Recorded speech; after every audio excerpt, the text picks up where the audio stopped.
Hello, I'm Isaac Hayes III, founder and CEO of Fanbase, and I'm here with a very important message.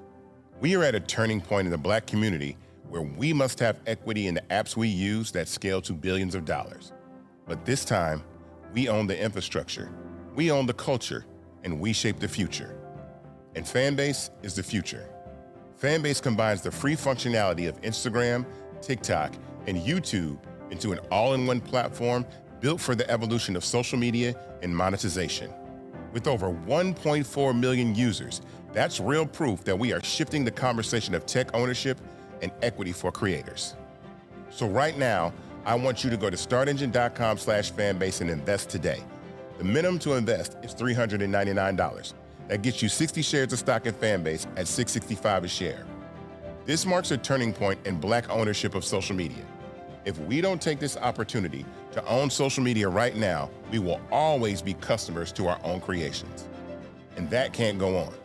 So once again, go to startengine.com/fanbase and invest today. We must own the platforms where our voices live, our stories matter, and where our culture drives the world. Thank you. Folks, Black Star Network is here. Hold no punches. I'm real revolutionary right now. Support this man, Black Media. He makes sure that our stories are told.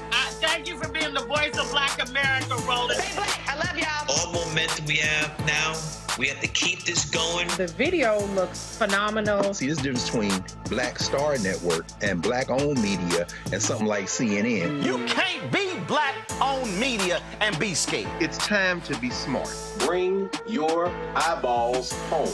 You dig?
October 1st, 2025, coming up on Roland Martin Unfiltered, streaming live on the Black Star Network. Day one of the Donald Trump government shutdown. And guess Republicans are blaming? Democrats, even though they control the House, Senate, and the White House. We'll hear from Congressman Kweisi Mfume, Democratic House Leader Hakeem Jeffries, and we'll talk live with Texas Congresswoman Jasmine Crockett.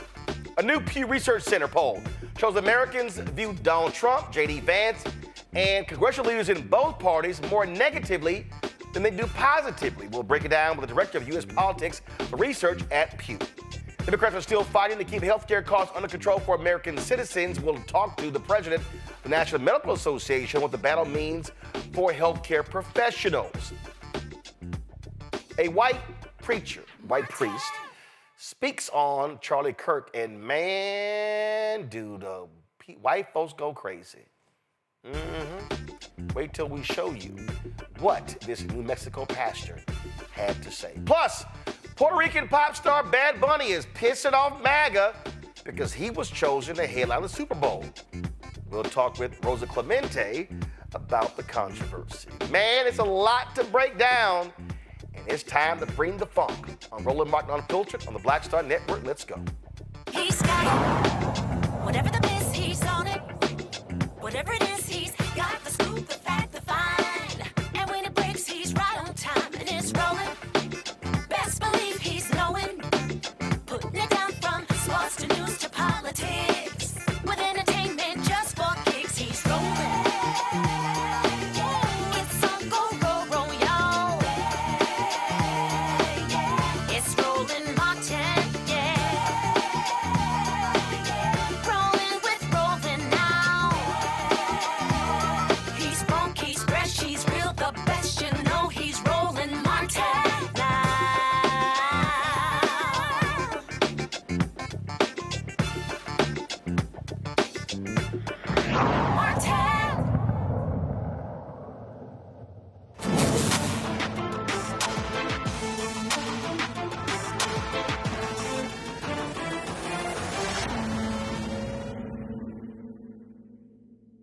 All right, folks, day one of the Republican-led government shutdown. And man, it's getting a little funky. Republicans keep blaming Democrats, and they keep advancing the lie over and over and over that Democrats are trying to get health care for undocumented workers who they call illegal aliens. Republican House Speaker Mike Johnson went on Good Morning America, and George Stephanopoulos literally reads him what the Democrats' letter said, and Johnson's like, no, that's not it, roll it. This morning, the Democratic proposal is designed to prevent millions of Americans from losing their health insurance, losing Medicaid coverage, or paying higher health care premiums. Why are you against that? That's an absurd statement, what you said there. Let's be clear about what happened last night, George. No, George, let me tell you what happened last night. Everybody can go and review the facts for themselves. 44 Senate Democrats voted to reject a clean, nonpartisan continuing funding resolution to keep the United States government open.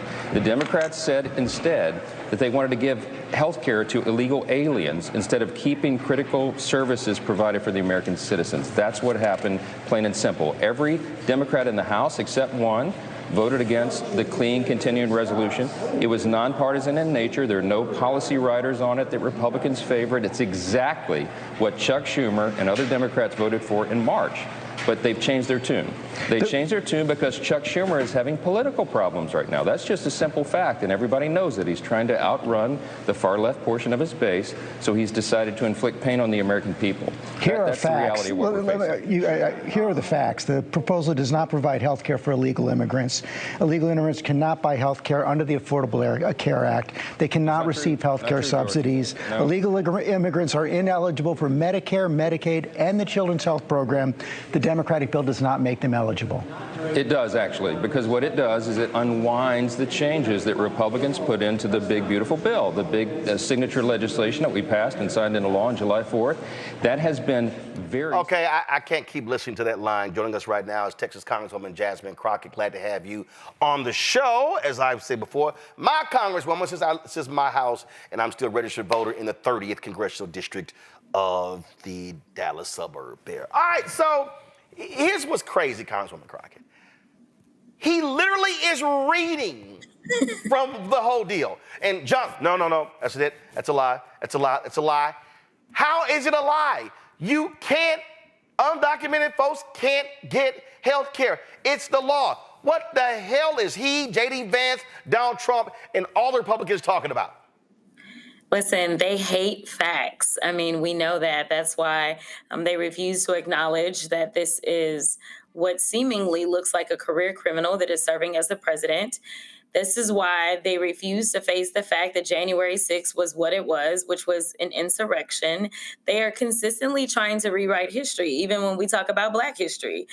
They want to basically tell us it was a glorious thing, or how they have glorified Jim Crow. The reality is that everything that George said, this is not about those that are undocumented getting healthcare. Now, let's just be very real about this, Roland, like for 2 seconds.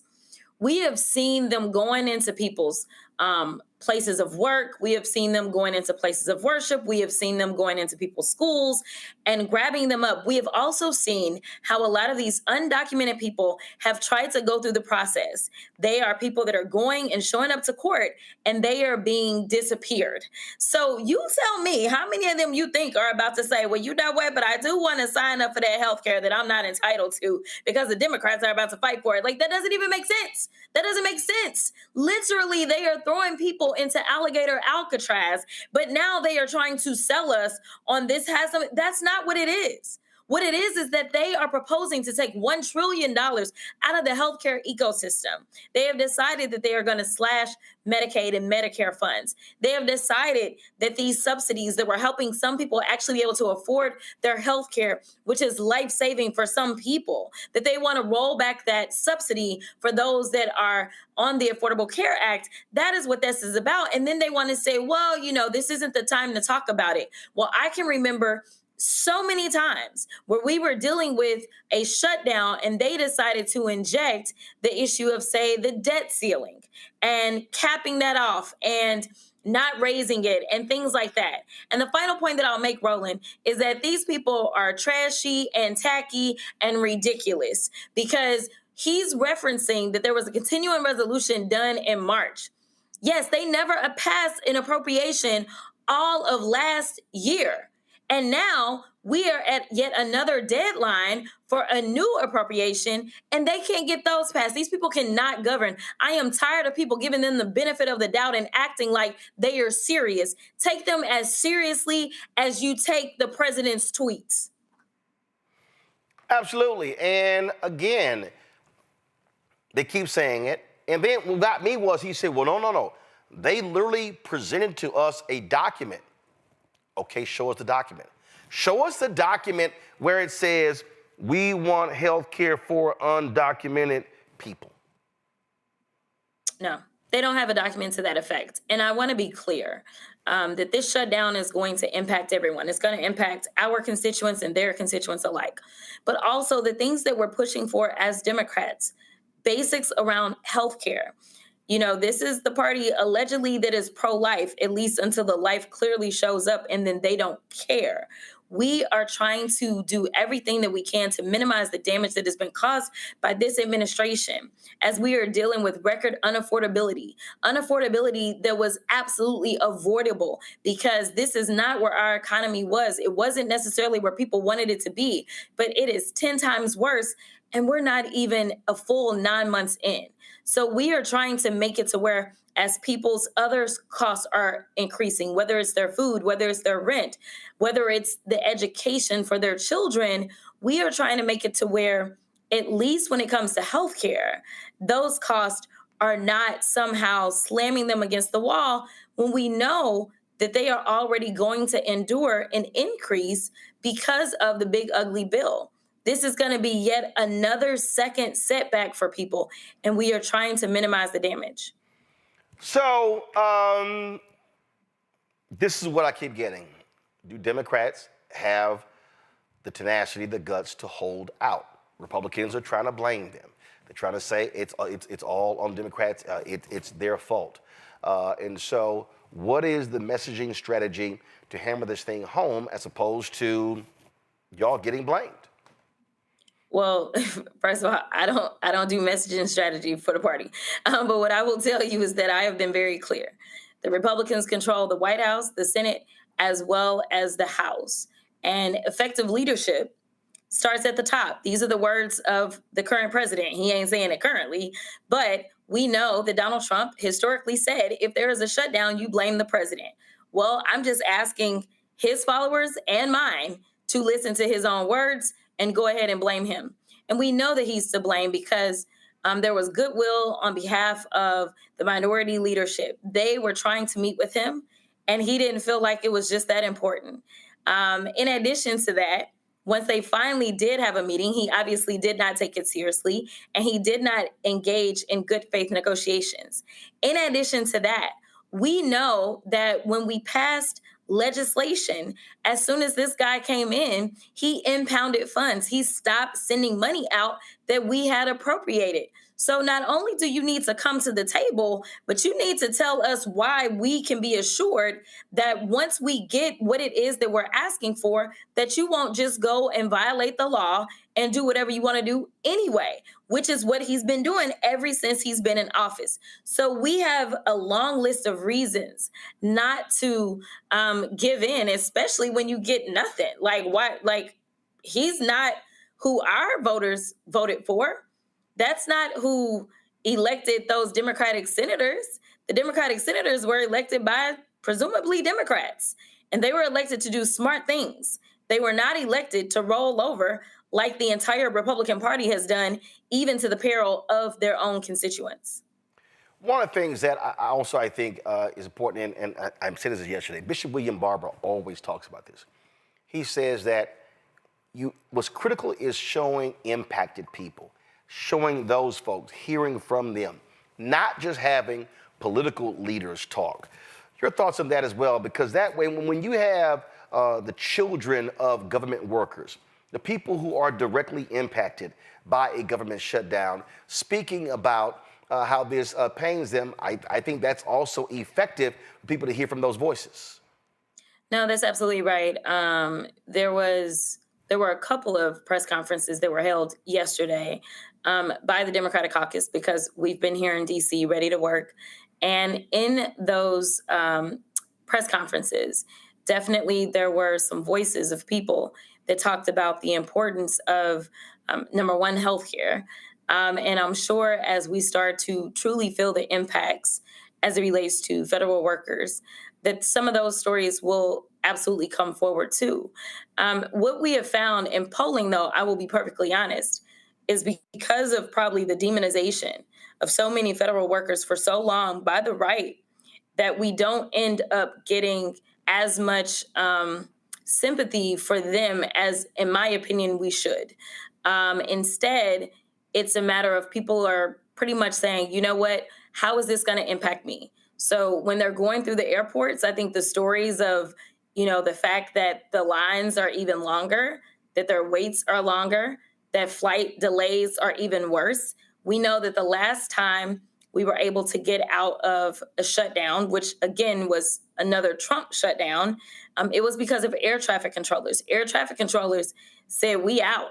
And they were the ones that single-handedly brought this thing to an end, because now you've got corporations that are calling in to the president and talking about the amount of money that they're losing in commerce. You also have just passenger airlines that are calling in, talking about the amount of money that they're losing. And so honestly, the most powerful people, in my opinion, in this moment are the air traffic controllers. We already know that we're down air traffic controllers anyway. We also know that we have an incompetent fool that is running the Department of Transportation in the first place. We are experiencing record delays as it is. So I do think that if, industry speaks up and speaks up quickly and talks with their pockets, that we may be able to get somewhere. Absolutely. That is critically important. I got a panel here. They got one question each for you. So let me go to them. Rebecca Carruthers, President, CEO of Fair Election Center. Your question for Congresswoman Jasmine Crockett.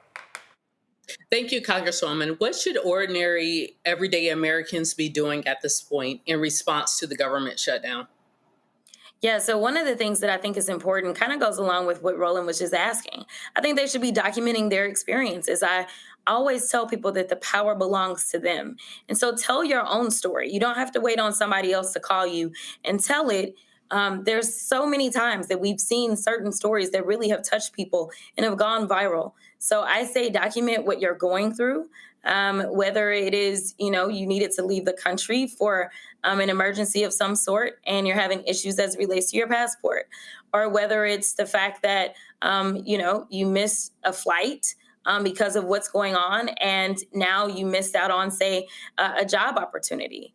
Whatever your story is, or if you are a veteran and you're at the VA and you're not getting services like you need, definitely document this. And it is my hope that the morality of Americans, good patriotic folk, speaks up and elevates a lot of these stories. So I would say document. The other thing that I would say, it ain't really got that much to do with the shutdown, but in general about the economic situation that we're in, is continue to hold on to your dollars. Hold on to as many dollars as you can, because unfortunately, every single thing that this administration is doing is really wreaking havoc on our economy, including the shutdown. Author and speaker out of D.C. Randy, what's your question for the Congresswoman? Thank you so much for being here, Congresswoman Crockett. You spoke about how the air traffic controllers have a lot of power right now. Are you or anyone else in communication with them? What are they saying? What is the union saying? Are they already speaking up? Yeah, so funny thing, when you're effective, they decide to change the rules to the game. So they changed the rules after they were effective in basically, bringing this thing to a halt and getting us back on track. So they are not allowed to do some of the things that they did last time. We will see what happens. I don't know, but it's a very difficult line for me to walk as I talk about this, but I will tell you that we have already been down on air traffic controllers.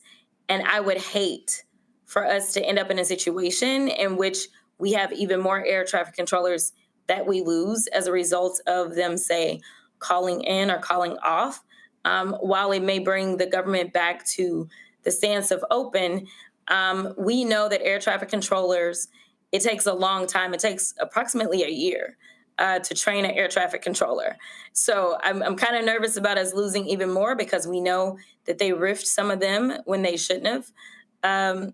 So I have concerns, but I do want us, I am hoping that there are some federal workers that recognize their power and at some point bring something to a halt so that we can get out of this holding pattern that we're in and get back to the business of the people.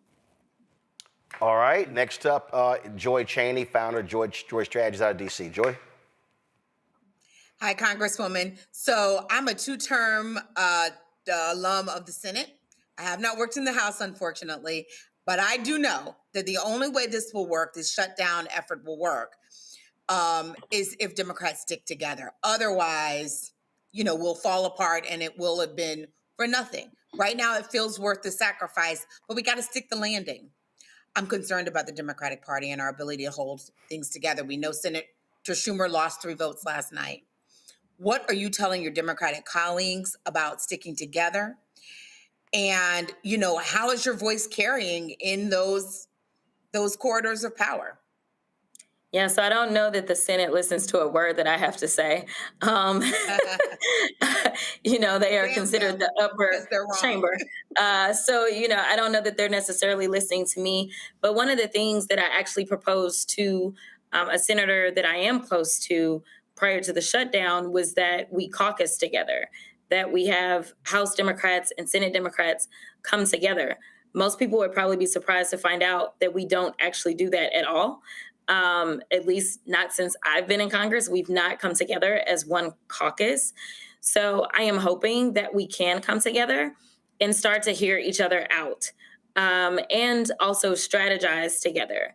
I think that, having 200 something other Democrats in addition to, the 40 something senators, I think it really could be impactful. And we know that in the House, we only lost one Democrat when this vote came up.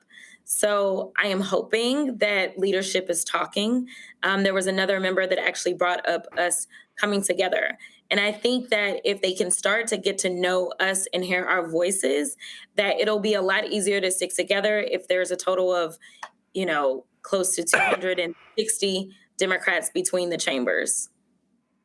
All right, then. Well, Congresswoman Crockett, it's a whole lot going on, and we're going to stay on top of this as well. A lot of people are going to be impacted by it. And look, at the end of the day, stay strong, stay firm, because these folks here, they wanted control. Well, they got it. Now they got to own it. Yeah. Thanks so much. All right, thanks a bunch. Folks, a lot of people speaking out against this. Earlier today, Congresswoman Kweisi Mfume had this to say about the government shutdown.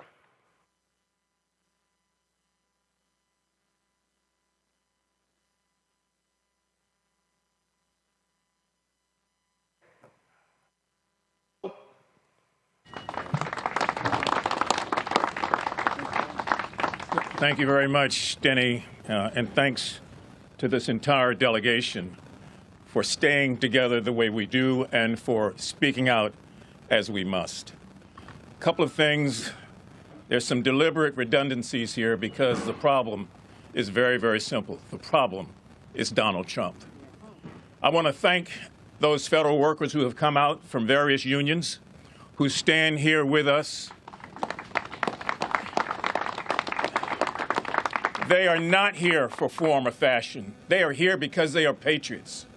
They get up every day and put on their clothes and go into buildings and work to deliver services for Americans all over this country. And they don't ask, are you Democrat or Republican? They provide the service.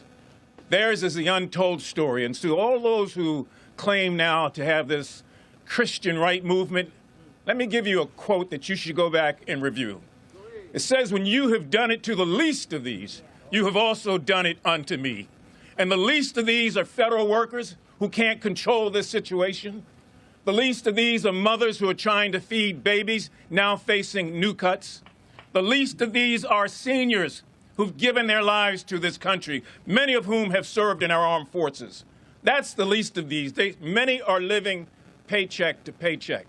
So give me a break, Donald Trump, and Mr. Voigt, and all the others who have this holier-than-thou attitude. We know what's best for you. No, you don't. You don't know what's best for these federal workers, and you sure as hell don't know what's best for the Maryland delegation. We will continue to fight you at every turn, in every instance, and in every way. This is about the sort of thing that you read about that you say could never happen in America.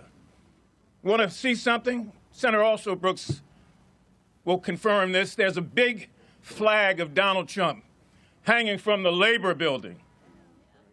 The Labor Building. A huge flag with his likeness on it. That's ego. That's being vindictive, and that's an in-your-face kind of attitude. Now, the bottom line is that this was all avoidable. We know that. We have to keep saying that, because they make it seem like it was inevitable. It was avoidable. All it took was a willingness to discuss, to negotiate, to share thoughts and ideas, to get through this 7-week period with this resolution without hurting people in the process. But that was not enough. They wanted to find a way instead to stick it to Americans. And so it's a continuing resolution now that finds a way to increase many of the terrible experiences that people are having by increasing the pain. It wasn't that tough to be able to do 3 simple things: stop the cuts, lower the cost, and save health care in this nation. It was just a 7-week continuing resolution. But when you get on your horse, Donald Trump, and tell your compatriots, Mr. Speaker, that it's okay to go your own way, go have a holiday, go have a vacation, go to Codell, do whatever you want to do. You don't have to worry about coming back to Washington. That was the message last week. So there was never any intention at all to try to find a way to work together. We want this government open, and we want Donald Trump and his minions to stop lying to the American public. This has nothing to do with illegal aliens. Nothing. There's already a federal law that prohibits anybody in this country that's an illegal alien to be able to take any claims onto monies and benefits. We know that.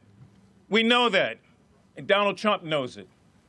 We've got to find a way to ask today good Americans, some of whom we will never meet. They are Democrats, they are Republicans, and they are independents, and they know right from wrong. They know when you impose an evil sort of wicked policy on people, it hurts them. I mentioned women before who are trying to feed babies. When a baby cries at night, that baby is not crying in black or white or Latino. That baby is crying in hunger. That baby is crying in pain. When senior citizens reach the point where they can no longer do anything except rely on their Social Security checks and Medicaid and Medicare, they're not doing that for form or fashion. They're doing it because of a solemn promise we made to all of them, that as the greatest, wealthiest, most powerful, most influential nation on the face of the earth, that they would never have to worry about that. And yet they do worry about it last night, and they are worrying about it today. So I want to just thank this delegation for its steadfast resistance to the foolishness that we see coming out of the White House, and to ask decent Americans, no matter what your party affiliation, no matter where you are in this country, put yourself in the roles of these people who are federal workers who are standing behind us. Put yourself in the role of those persons who are living paycheck to paycheck. Put yourself in the position of having an opportunity to make an influence and to change things.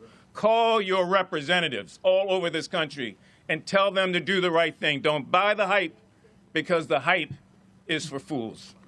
I want to, if I might, bring forward somebody who needs no introduction, the chairman of or ranking member of the Judiciary Committee, and one who has always stood strong and steadfast against wrong in this country.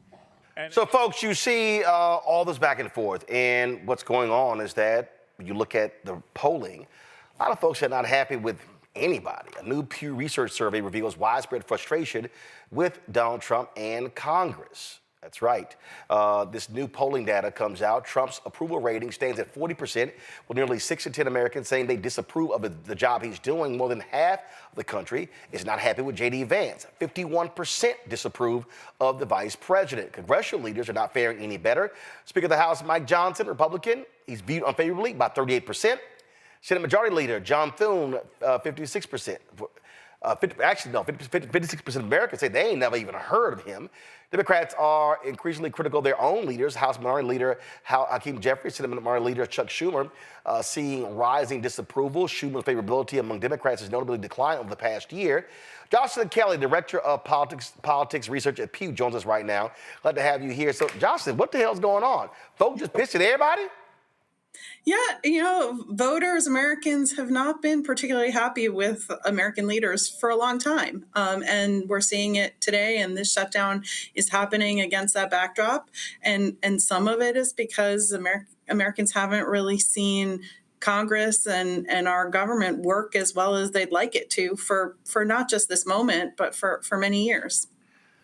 Okay, so we always see this, but the reality is they're going to vote for somebody. And so, look, people complain about the presidency, they complain about Congress, but at the end of the day, they're going to vote. So what is the polling data showing? I mean, give us a sense deeper. What are they looking for? What are they saying they want? Yeah, well, one of the things we're really seeing, and you mentioned it, is that Democrats in particular are expressing a lot of dissatisfaction with their own party. So Chuck Schumer's favorability ratings have gone down over the course of the last year.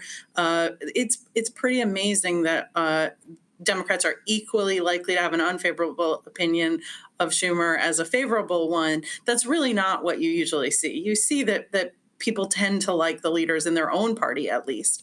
And then when we ask a general question about, whether you approve of how Democratic leaders in Congress are doing, whether you approve of how Republican leaders in Congress are doing, this is really the first time in our polling where a substantial majority of Democrats disapprove of Democratic congressional leaders. But to your question, it's not to say that Democrats like what the Republicans are doing. So there's just a lot of dissatisfaction on the Democratic side about their leadership heading into the shutdown, but not just about the events of the last couple of days. So some of what we're seeing is that Democrats want their leadership to do more to push back on the Trump administration, and I think that's sort of why we see where we are with the shutdown. So what I hear around the country, and so obviously I'm not polling all the folks y'all are, but I got a pretty good sense of when I travel around the country. What I keep hearing people say is they want to see Democrats fight. Listen, Saturday night at the Congressional Black Caucus Foundation ALC dinner, they always introduce all of the CBC members. They introduce 61, the CBC members, of course.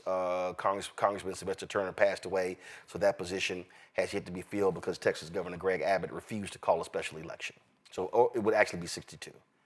And out of every person who they mentioned that night, the loudest applause in that room was for Congresswoman Jasmine Crockett. And what people say, and Black Pat did a poll, and told us point blank that her approval numbers among African Americans almost on par with former President Barack Obama. And what I hear people saying is, thank God somebody is fighting. Is that what your polling data is also showing? At what Democrats are saying, they want to see someone fighting, and they don't believe that Schumer and Jeffries are giving enough fight and taking it to the Republicans? Well, I don't think we quite can say that they don't believe that Schumer and Jeffries are not doing that. But over the course of this administration so far, we definitely have seen Democrats wanting Democratic leaders, the Democratic Party, to push back on the Trump administration. But it's not a universal attitude. So I think some of it is that you've got your Democrats who are more politically active. That group in particular is wanting to see that fight. But there are some Democrats who are more moderate, who maybe don't necessarily have that same view. But that's not unique to this moment. We saw it among Republicans during the Trump administration. During the Biden administration, there was a real desire to push back on Biden, and it was particularly concentrated among the most politically active Republicans. So, we're definitely seeing it among Democrats. We're seeing hints that Democrats are not happy. Certainly, with Schumer, a sizable share of Democrats have been unhappy with Schumer. Jeffries' ratings are pretty much on par with with how Republicans, for instance, view Johnson or how Republicans view Thune. So Jeffries' ratings are not particularly negative. A lot of Democrats actually aren't familiar with Hakeem Jeffries yet. So I think that's more of an open question. But Schumer is a more familiar character. Gotcha. So can you compare and contrast the last time y'all actually polled with these questions, and is it eroding further, or has it gotten better? Mm-hmm. No, we asked about all of these leaders at the very beginning of this administration, and what we've seen is not a huge shift in attitudes, but pretty much everyone's viewed more negatively, including Trump, Vance, Thune, Johnson, and both Democratic leaders are viewed more negatively than they were in February. But we also, for Schumer, for instance, we have attitudes going back several years from when he was majority leader, for instance, and Democrats were a lot more positive about Schumer, in 2024 and back in 2022. So there really has been a change in attitudes about Schumer among Democrats over that period. Questions from my panel. Joy, you're first. So, what is the nature of African Americans and how do they relate to the party? Because, I was just talking to someone today and they're like, we want all African Americans to vote, but we're not sure we want them to vote for Democrats. We're not seeing the Democratic Party, not that we want to vote for Trump, but that we're looking for a third way. And you can feel how you want to feel about that, but I no longer question people's feelings. It is what it is. What are you hearing about that? You know, there's just so much frustration with white liberals in particular and white moderates in particular. They simply do not seem like allies to the African-American community. What does your polling show about that? So as you know, our polling shows what a lot of other polling shows about 2024, that there was some erosion among African Americans in support for Kamala Harris in 2024, and Trump did better among Black voters than he had in 2020 and in 2016. So that we see that real movement. We also pick up some dissatisfaction with the Democratic Party among Black Democrats. To be honest, it's not more pronounced than other dissatisfaction with among Democrats with the party. But I think you're certainly tapping into something real there, that they're from various parts of the Democratic base, including and importantly Black voters. There's some dissatisfaction. Still, the vast majority of Black adults, Black voters, either lean towards or support the Democratic Party. That hasn't fundamentally changed in recent years, but there certainly is more dissatisfaction, I think, or some shift that we've picked up on in recent years. Rebecca? What analysis, what takeaways should federal elected officials, namely members of Congress, take from this polling? Yeah, well, from this polling, and I think some of our other polling, right, we've seen, so for instance, Congress's ratings overall, not just these individuals, but ratings about the institution are very unfavorable. They have been for some time, but that's not how they've always been. The public, when you ask them and they look at Congress, they don't see as much getting done as they'd like to see get done in Congress. And so I think that shows up when you ask about the particular leaders, these four individuals, and on the Democratic side, Jeffries and Schumer, but it's really also, I think every time there's one of these shutdowns or the threat of a shutdown, to some extent that erodes Americans' satisfaction or views about government and what government can do and what government should do. So I think that's an important takeaway. And I think, as I say, it shows up in the fact that every single one of these congressional leaders and also the president and the vice president are viewed more negatively than positively by the public. We're used to that now, but that wasn't always the case. And I think the question is there a way for these leaders to find a way through to a place where Americans actually don't, reflexively have negative views of the people who lead the country? Randy? Who are these 41%? I'd love to know the 41% that who are seeing Trump's presidency as favorable or looking at him in a favorable light. What are the demographics on those people? Because I don't understand them. And I would just love to understand, are they located in certain areas of the country, or is there a particular age group? But I'd love to understand that 41%. Sure. I mean, they largely follow the demographics of the group who put him in office in the first place, right? So they are older than, as a general rule, they are older than other Americans, but not across the board. A sizable share of young people voted for Donald Trump. They're less likely to live in urban areas than people who voted for Harris. They really are the people who voted for Trump in 2024. We haven't seen that much erosion in his approval rating among the people who voted for him.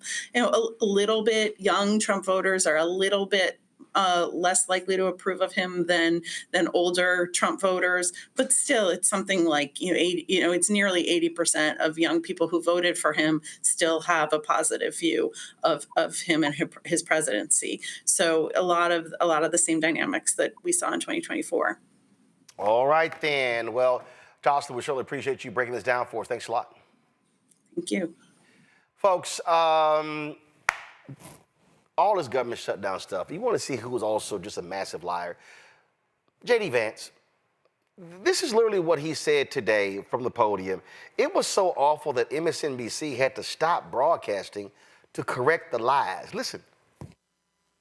Democrats say that they care a lot about lowering health care costs, and yet when the president took historic action to work with the drug companies to lower prescription drug prices, the Democrats did nothing to help us. In fact, we would have loved to have the Democrats helping us, but they didn't. They talk about doing something. They don't actually do the hard work of making it happen. What they have done instead is to shut down the government because we won't give billions of dollars to health care funding for illegal aliens. That is what has actually happened. To the American people who are watching, the reason your government is shut down at this very minute is because, despite the fact that the overwhelming majority of congressional Republicans and even a few moderate Democrats supported opening the government, the Chuck Schumer AOC wing of the Democratic Party shut down the government because they said to us, we will open the government, but only if you give billions of dollars of funding for health care for illegal aliens. That's a ridiculous problem. Rebecca, he's lying. He's straight lying. Biden, Harris, and Democrats literally led on reducing drug prices. Trump comes in and reverses what they did. Not only that, but Republicans have the vote. If Republicans could get their caucus together to actually vote to keep the government open, it's because they don't want to. And the reason why they don't want to, I know we keep referencing Project 2025. Project 2025 says do a government shutdown so you can accelerate a reduction in force, so you can continue doing RIFs, so you can continually shutting down government permanently, not filling in back jobs, not backfilling jobs, but also to permanently reduce the number of federal workers. So this is part of their plan. And so while it's great MSNBC cut out, but I need every news media outlet to cut out and say, hey, this has been their plan all along. This is the plan that they're working off of. Yeah, I mean, it just, what you're seeing, Randy, you're seeing the advancing of lies. And that's what right-wing media is going to do. They're going to advance the lie. Fox and Friends is going to advance the lie. Every show on Fox News, Newsmax, One America News, News Nation, they're going to all advance these lies to stand up Trump and the Republicans. And we understand why they do it, right? Because it works. I mean, it won them an election. It made an insurrection sound like a day at the park. I mean, their lies work because their base does not question what they say. They follow these people blindly. And so they recognize that they can put something out there and people will absolutely believe it. And so it's worked. It's worked for them. And so what we have to do is continue to play not just defense but offense. We should know by now that they're going to lie. And so we should ensure that we're putting the right information out there as much as we can, although, those people just look at one station, unfortunately, but still find ways to get everyone out there that is knowledgeable about what's really going on, because they are going to lie. That's guaranteed. Joy? Just to keep the facts out there, federal dollars in healthcare do not go to undocumented immigrants. So if they're saying that, they're lying to you. What we're trying to do, what Democrats are trying to do is to make sure that the tax credits are extended, the ACA tax credits are extended, which you rely on whether you know them or know it or not, are extended so that your health care premiums will not go up. If you do not have the tax credits, and it's really unclear whether or not any change right now will make a difference next year because insurance companies are already setting their premiums. But what we're trying to avoid is what could be upwards of a 75% increase in your premiums. So Donald Trump has no interest in lowering costs, which is what he said he ran on. He's no interest in that. And it's also about restoring some of the cuts to Medicaid, which they did to fund tax breaks for billionaires. So billionaires over babies, billionaires over family, billionaires over life. That's what they did. So the Democrats are saying, you got to come to the table. And they are choosing not to. They are in the majority. We've said it before, a president, a House, a Senate. All right, then. Gotta go to a break. We come back. We'll talk with the president of the National Medical Association about what these healthcare cuts could mean for Black doctors and healthcare workers. You're watching Roland Martin Unfiltered, the Black Star Network. Support the work that we do. Folks, the stuff that we're talking about, you ain't getting on mainstream TV. And nobody else in black-owned media is doing it as well. Support the work that we do. We need your support. Our goal is very simple. Get 20,000 of our fans contributing on average $50 each a year. That's $4.19 a month, 13 cents a day. We are already at $250,000, so we're at 25% of our goal. We need to raise another $750,000 before December 31st this year. We are launching 2 new shows this year. We're launching 2 more shows. We're completely changing blackstarnetwork.com to a news portal. As a matter of fact, if you're having issues with the app, what you can do is you can actually go to app.blackstarnetwork.com. app.blackstarnetwork.com. Like I said, we're making changes. So normally you would reach the app at blackstarnetwork.com. If you're trying to reach our app, go to app.blackstarnetwork.com for a temporary solution.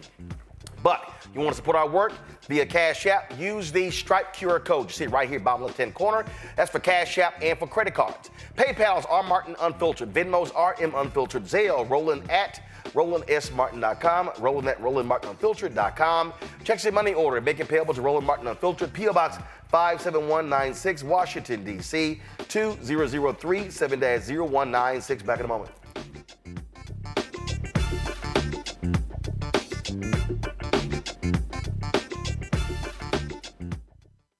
In my book, The Power to Persist, I share 8 simple yet powerful habits, a blueprint for transforming obstacles into opportunities and pressure into purpose. Just as they fueled my rise from the South Side of Chicago to a national stage. And on the Power to Persist podcast, I bring that blueprint to life.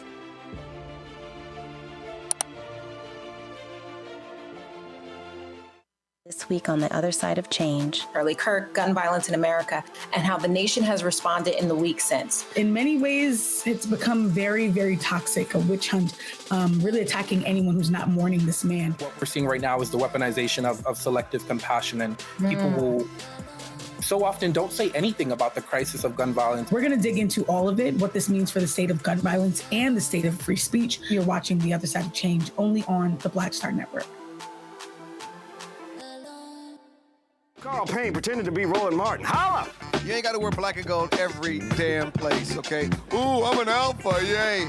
All right, you're 58 years old. It's over. And you are now watching Roland Martin Unfiltered. Uncut, unplugged, and undamn believable. The Republican-backed bill to keep the government from remaining open failed after Democrats continuously demanded an extension of Affordable Care Act tax credits. Without it, millions of Americans could see their insurance premiums skyrocket. Maryland Governor Wes Moore explained what the shutdown means for his state and others across the country. A prerequisite to keeping the government open should not be cutting people off of health care. A prerequisite for keeping the government open should not be forcing people to have their premiums jump. So on behalf of the 6.5 million Marylanders, my message to President Trump is clear. Stop this shutdown. You're the one causing it. We're the ones dealing with it. Dr. Roger Mitchell, president of the National Medical Association, joins us right now. Glad to have you here. First and foremost, looking at this, how do you see the impact on black healthcare professionals, which the NMA represents? Well, black healthcare professionals take care of black people. The majority of who we take care of, particularly those that are in rural and urban spaces that are black, are taken care of by our physicians. And so when you talk about individuals that may not have access to care because their insurance premiums go up, or this HR1 has stripped them from Medicaid, then we put ourselves in a position to not be able to take care of those patients. And if we're not taking care of those patients, then we're not earning an income. One of the big things that we're seeing today, this shutdown can cause some real problems. And when you say those problems, lay them out. How stark can this be? Well, at the end of the day, we're talking about this tax credit is for low and middle income people who purchase health care insurance through the Affordable Care Act.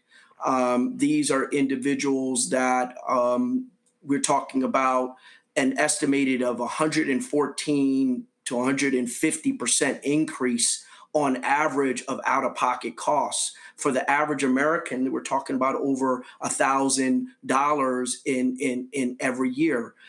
The marketplace since 2014 has doubled. You're talking about 24 million people that are insured under this expansion. The majority of those individuals are poor and middle income. Now those individuals will have to make a choice on whether or not they're going to pay their premium and have health insurance, or if they do, then they're going to come out of pocket where they need those costs more. Maybe their housing, maybe their food, maybe their transportation. No one is winning right now. People are losing their paychecks, even those that are furloughed. And so we're talking about individuals that are going to seek care in the emergency department when care is absolutely required. And that's the problem of going backwards. People that have insurance are going to access care through primary care mechanisms, but people that don't have insurance and don't have access to insurance are going to access their care through emergency departments. And so that means that the emergency departments are packed. The emergency departments have lines, and the emergency departments aren't just for those that are impacted by this insurance issue or this shutdown. It's going to impact individuals that have insurance, that are trying to use their insurance in the emergency department. So those waits in the emergency department increase, not just because of what's going on with the shutdown, but what is also proposed in H.R. 1. Explain for people payouts. When we talk about Medicaid cuts, when we talk about, you got Republicans like the senator from Mississippi saying, oh, Democrats are the reason rural hospitals are closing. Explain to people how this really works. Well, at the end of the day, Medicaid and Medicaid is for those individuals that have a particular threshold to the poverty line. Medicare for those that are older, over 65 years old. And so both of them are government subsidy. If we take Medicaid is subsidized in the government through a federal match. When those federal matches are decreased or individuals have work requirements that require them to show that they're working, even though the majority of individuals on Medicaid are working, when there's now, instead of every 1 year, individuals on Medicaid have to show eligibility based upon this new proposed law, you have to provide that eligibility every 6 months. When we're talking about those individuals that have full coverage on Medicaid, this is going to put us in a position where that full coverage is decreased. So individuals won't have access to vision, won't have access to dental. And so the local government in communities pays a portion of a person's insurance. Then the local government pays a portion and the federal government pays a portion. With this Medicaid rollback in H.R. 1, as well as these subsidies being decreased through the reduction of the tax credit, more and more individuals will not have access to affordable insurance. Insurance is what pays the bills. And if you don't have insurance, then you have to pay cash, and no one is paying cash for their health care. So what do you recommend folks do? What has to happen? Because at the end of the day, this thing is happening. Well, at the end of the day, we have an opportunity to push back on this. I see what the Democrats are doing. And again, the National Medical Association is a nonpartisan organization. And like I said, there are nobody that's winning in this period of time we're fighting this fight. We need to make sure that those tax credits are preserved, that they do not expire, so that those individuals that are low and middle income people can afford to purchase their health insurance without increased premiums. That's the first, right? And so those politicians, Democrat, Republicans, it doesn't matter to us, need to focus on what is important for the American people. The other piece with H.R. 1, at the end of the day, those work requirements need to go away. The risk to dual eligible, those that are poor and elderly, and the retroactive coverage reduction needs to go away. There needs to be making sure that everyone has access to their vision and dental eligibility. There is this 6-month eligibility needs to be back to 1 year, because that is bureaucracy that is really going to remove individuals that are eligible. Roland, a lot of people think that there's a lot of conversation about individuals that shouldn't be on Medicaid are the ones that are being taken off Medicaid. When you have a 6-month eligibility, individuals that can't keep up with their eligibility requirement are going to be purged from Medicaid, therefore creating an environment where those individuals that are eligible don't have access to their insurance. All of this is going to lead to overcrowding in safety net hospitals, whether it's a safety net hospital in rural communities or safety net hospitals in urban communities. What we can do is we have to, like you're doing, educating people. A lot of Americans don't even know about the rollback of this tax credit. So now we're educating people that the tax credit that they're enjoying when they're getting their insurance through the Affordable Care Act is at risk of their premiums go up. They could start asking more questions, calling their senators, and letting their senators know that they want their tax credit preserved. And that's going to lead to better health outcomes in our communities. Questions from the panel. Randy, you first. How will this affect medication? I mean, will people be able to get their medication if they don't have insurance? Well, that's the thing, particularly in dual eligible people. When we talk about dual eligible, these are both that are on Medicare and Medicaid. Those individuals that are on Medicaid and Medicare at the same time, most of the time they're using the Medicaid benefit for their prescription drugs. So when we're rolling back access to affordable insurance and people have to make a choice between that insurance, then they're going to make choices that decrease their access to prescription drugs.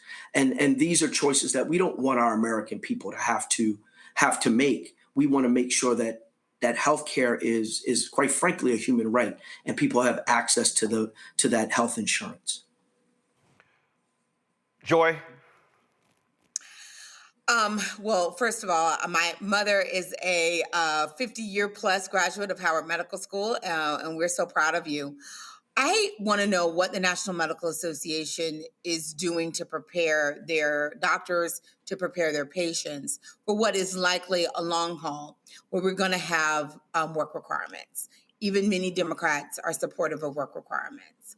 And it might be because there's a misunderstanding about them, but it is what it is, where we are going to have some tightening on who has eligibility. How do we make sure our communities, and how do we have doctors who are the first line of defense?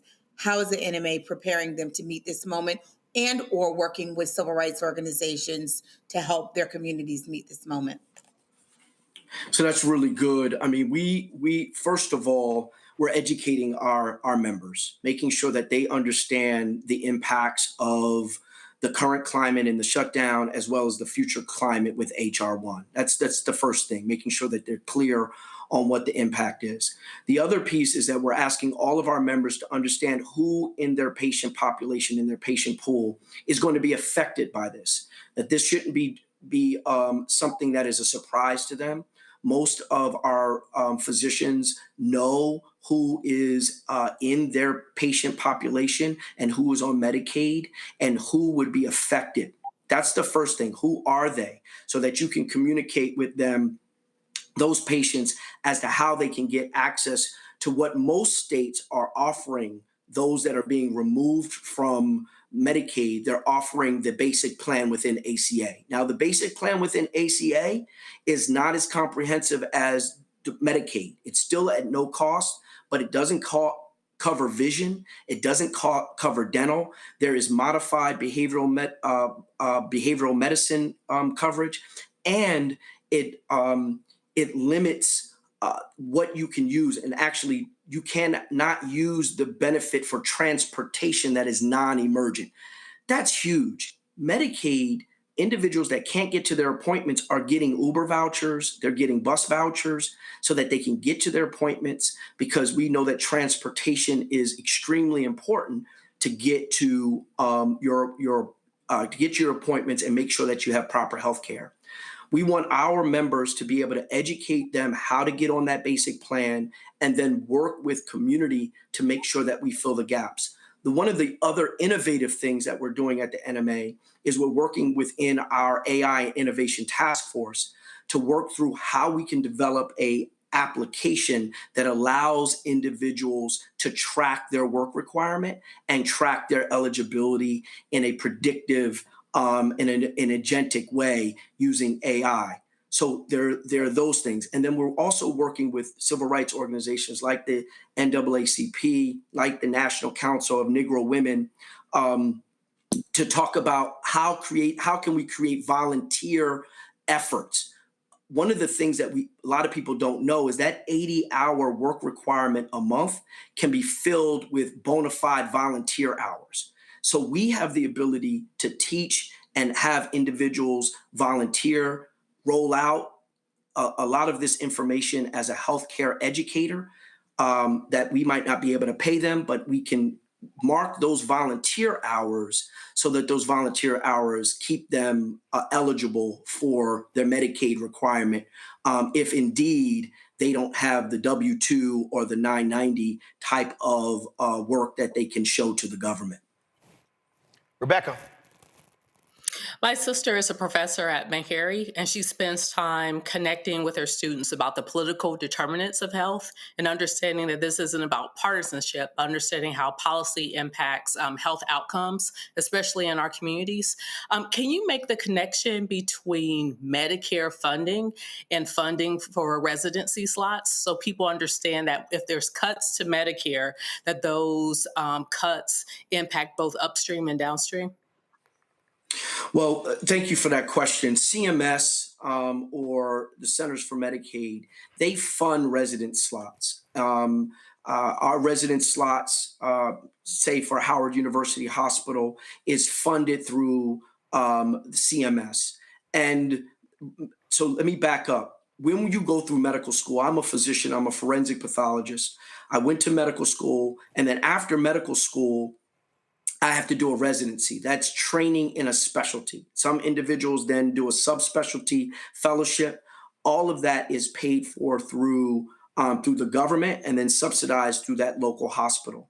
Well, when you have decreased available dollars in CMS, in Medicare, and particularly Medicare, then you have the potential to have decreased dollars within the residency slots. That's a big deal because our residents don't get paid a lot of dollars.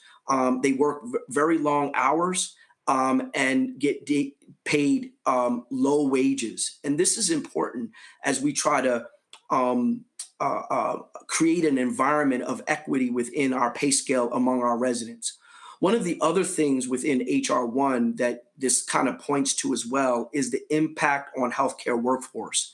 That in HR 1, graduate borrowers, graduate programs are limited to the amount of federal loans that they can actually borrow, $150,000 for professional programs. When we know most medical schools are beyond $300,000, mine was closer to $200,000 in my loans.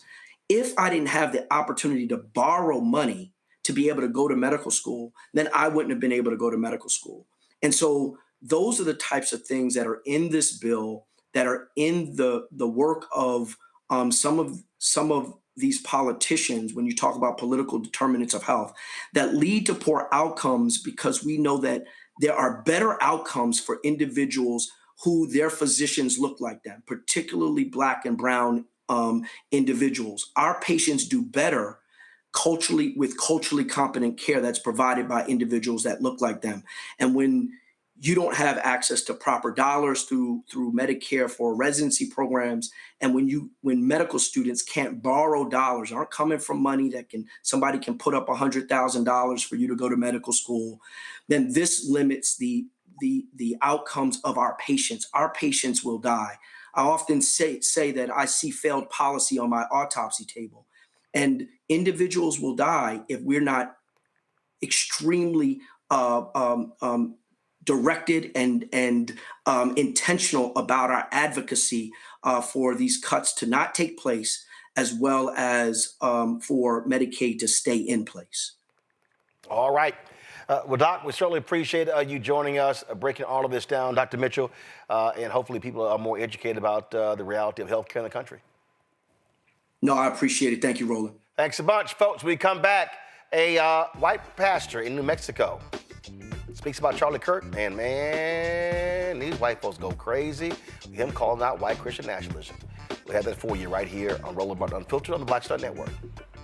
They said the quiet part out loud. Black votes are a threat, so they erased them. After the Supreme Court gutted the Voting Rights Act in 2013, Republican legislatures moved fast. New voter ID laws, polling place shutdowns, purges of black voters from the rolls. Trump's Justice Department didn't stop it, they joined in. In 2018, his DOJ backed Ohio's voter purge system, a scheme that disproportionately erased black voters. Their goal, erase black votes and political power. Yeah, that happened. These are the kinds of stories that we cover every day on Roland Martin Unfiltered. Subscribe on YouTube and download the Black Star Network app. Support fact-based independent journalism that centers African Americans and the issues that matter to our community.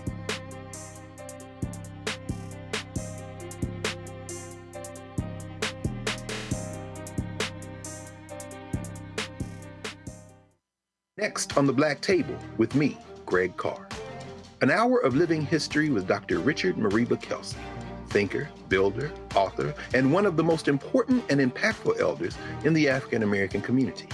He reflects on his full and rich life and shares his incomparable wisdom about our past, present, and future. African genius is saying that my uncle was a genius, my brother was a genius, my neighbor was a genius. I think we ought to drill that in ourselves and move ahead rather than believing that I got it. That's next on the Black Table, here on the Black Star Network. Hey, it's John Murray, the executive producer of the new Sherry Shepherd Talk Show. This is your boy, Earthquake. And you're tuned in to Roland Martin Unfiltered.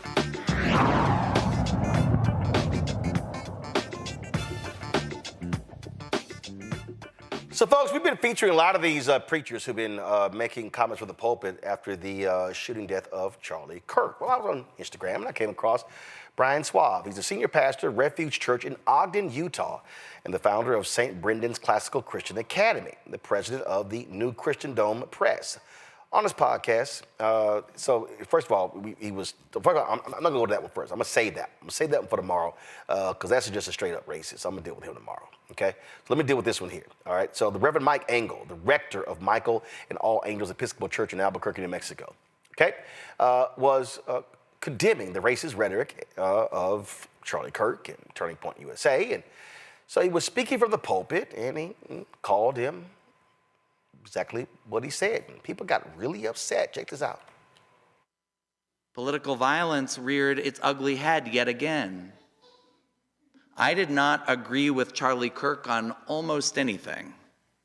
I found many of the things that Charlie Kirk had to say deeply troubling. But Charlie Kirk did not deserve to become a victim of our gun violence epidemic. And neither did the Democratic lawmakers who were assassinated earlier this summer in Minnesota. Lawmakers in New Mexico didn't deserve to have their houses shot at.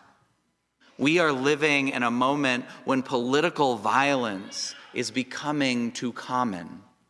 Violence motivated by politics is dangerous. It is a tough cycle to escape.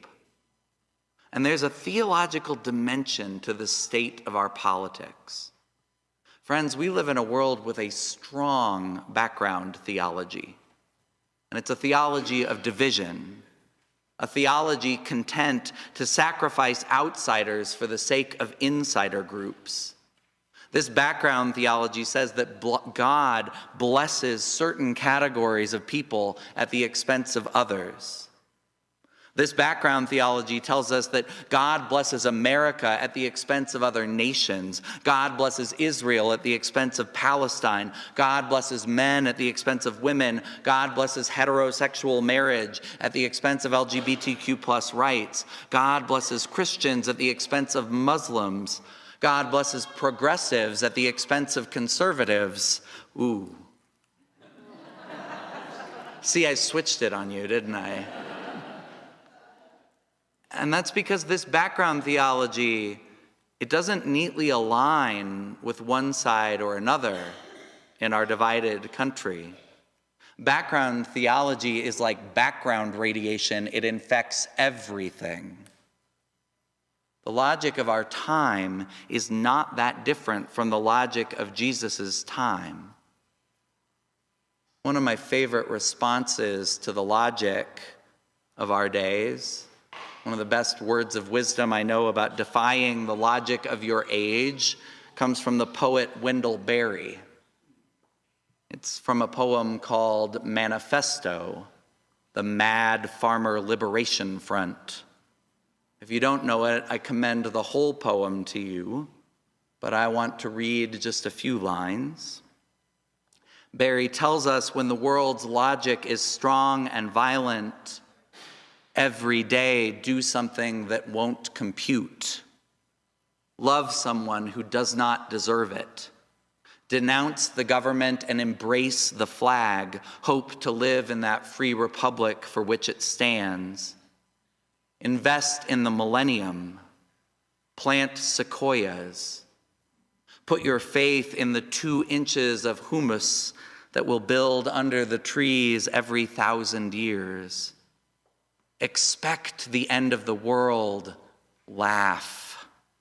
Laughter is immeasurable.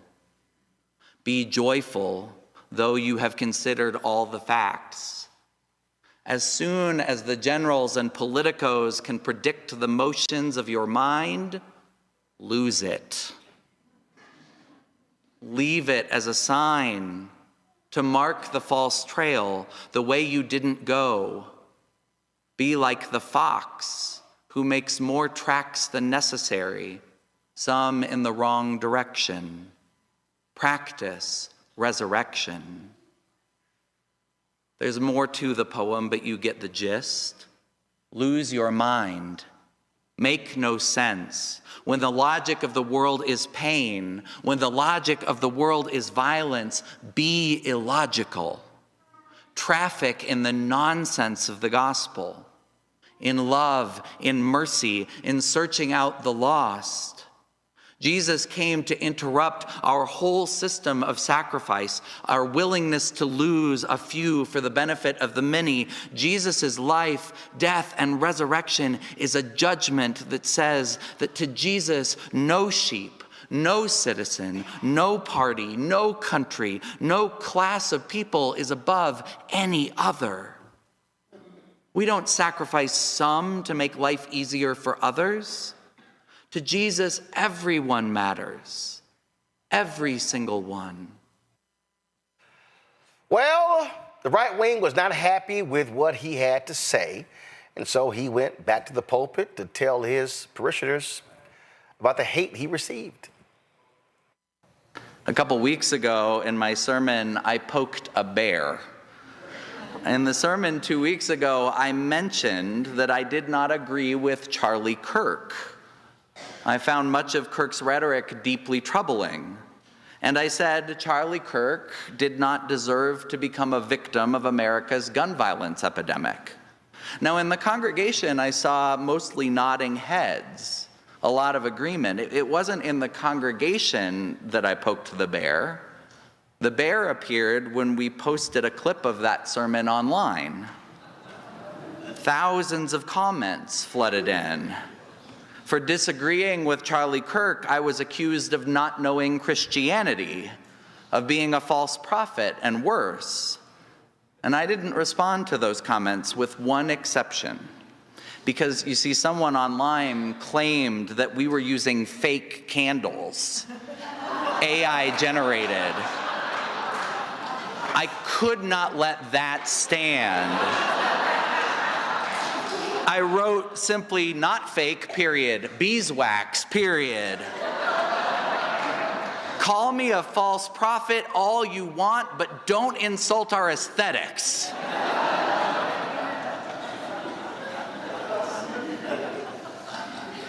I raised the question of the comments online not to ask you to engage there, not for your sympathy, and definitely not for you to go into TikTok and try to defend your preacher. Stay out of those comments, trust me. I share what happened online because I think it's a microcosm of our whole society right now. As much as I tried to disengage, the toxicity in our current discourse, especially in our online discourse, has been very present for me in recent days. I've done my best to laugh it off, to ignore it, but truthfully, our society's brokenness is on full display every time we open our phones, isn't it? We all see it, we all feel it. So the question we need to ask today, on our feast day, is how does a person of faith respond? How does a person of faith, how does a Christian respond when the news is so bad? When it seems like the old dragon himself lives in the comment section? When simple disagreement is met with utter anger and violence, how do we sustain our faith? Our hope? I think it helps to take a lesson from the angels. If Christianity is worth anything, if the stories we gather to tell are worth anything, it is because our faith comes as an interruption. If our faith, if our spirituality is good for anything, it is for interrupting the voices that are out there sowing anger, division, and worse. Our faith is meant to be a beautiful interruption to all the ugliness, all the forces of darkness and pain. When the chorus of negativity is rising in our own minds, in the world around us, that is the moment to return to our stories, to return to our faith. That is the time to trust in divine interruption. See, it's very interesting, Rebecca, how these right-wingers just can't handle preachers who have not fallen for their white Christian nationalism. They hate the fact that these people are literally using scripture. The pastor we had yesterday, Pastor Deese, breaking this whole thing down. The day before yesterday, I'm sorry, breaking this whole thing down. It's driving them crazy. They have been so used to dominating mainstream media with their right-wing Christianity that they can't handle something different. You know, Roland, I think we could pull it back a bit. It's watching these white nationalists really try to make other white people toe the line on white supremacy. In my opinion, that's what happened even with Jimmy Kimmel. It was, hey, white man, don't you get on this TV condemning white supremacy. You need to stay in your place. And in my opinion, we saw the humiliation of him, even though he returned back to the airwaves. And I think as we're watching, we saw this a couple weeks ago, specifically with black pastors. But it's interesting watching these white nationalists go after other white people in public and try to shame them and remind them, hey, this whole white thing, you're a part of it too. You benefit from it too. You don't get to call this out. But ultimately, it's going to take white people like this minister to help destroy white supremacy. Because black folks, we can't destroy it. We didn't invent it. It doesn't benefit us. But for those who it benefits, those people, those white people need to stand up and they need to destroy white supremacy. You know, Randy, when I was on CNN, first of all, it's been 12 years since I left CNN. And let me tell you what always used to happen. I used to always debate Tony Perkins. And what was a trip to me is that whenever Christianity came up, CNN would always have these white right-wing evangelicals on. And I would sit here and go, they don't own Jesus. They don't control that. And so I remember we were going at it, I remember Obama and McCain had that forum at the church of Rick Warren's church. And Tony Perkins brought up Reverend Jeremiah Wright. And I said, oh, Tony, if you want to talk about the Sermon on the Mount, if you want to talk about what Jesus preached, I said, we can go at it right now. I said, see, you can get somebody who actually knows the Bible better than you. And see, that's the problem. What mainstream media does, mainstream media, when we talk about Christianity and on the air, they will flood the zone with these right-wingers, but they won't have other preachers of the gospel, people who know the word on the air. Right, because they don't want it to be where they're in any way challenged whatsoever. What has been interesting to me is to see how Christianity now equals white and how much is connected to whiteness. And there's nothing new. Of course, even the KKK used the Bible to support their violence and cruel behavior. So it's nothing new, but they know that is the way to make people feel justified in the terrible behavior that we're seeing right now. And what has shocked me is that we've always thought at the church to be a place that you find good, that you go for the word, and how many people have been scared to speak up. So I felt so I wanted to just clap, get a little happy, do a little dance, put something in the collection plate to see this minister actually speak out against and tell the truth and speak about good and actually use scripture, because that's rare, because religion is very much being used and wielded as a weapon, as a political weapon right now. And it's quite disgusting. Joy, I just, again, when you watch these folks and they go on and on and on, and you need to hear the counter. And what we're doing is what no mainstream network is doing.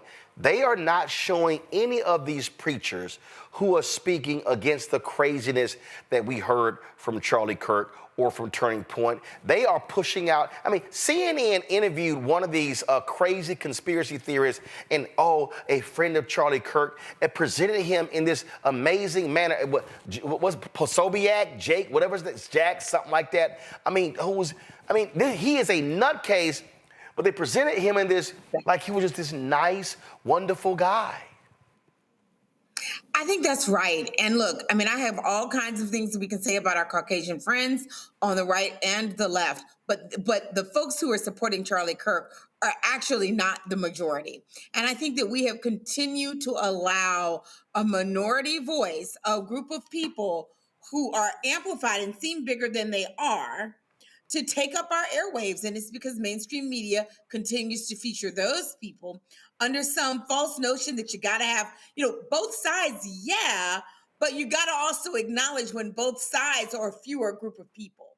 Most people, when they hear what Charlie Kirk said, when they really understand it, most people don't know who the hell Charlie Kirk was. But once you discover what he said, they don't agree with that. They find it abhorrent, just as they find abhorrent what happened to him. They find his words abhorrent. So we have to, I'm so proud, because I've been thinking some of these white Christians, I'm like, what Bible, what version are y'all reading? But we have to not allow them to own Christianity and religion. We have to fight back on that. They don't have the corner on that. The reason we believe what we believe is also because of our faith. And we also need ministers to talk to each other. I'm glad they're talking to their parishioners, but oftentimes we see them reflecting the views of what's in their community already, their congregation already. We're going to need more ministers challenging their congregation, knowing that they might get in some trouble, but using their relationship. And we know when that happened the last time, some of those folks lost their position.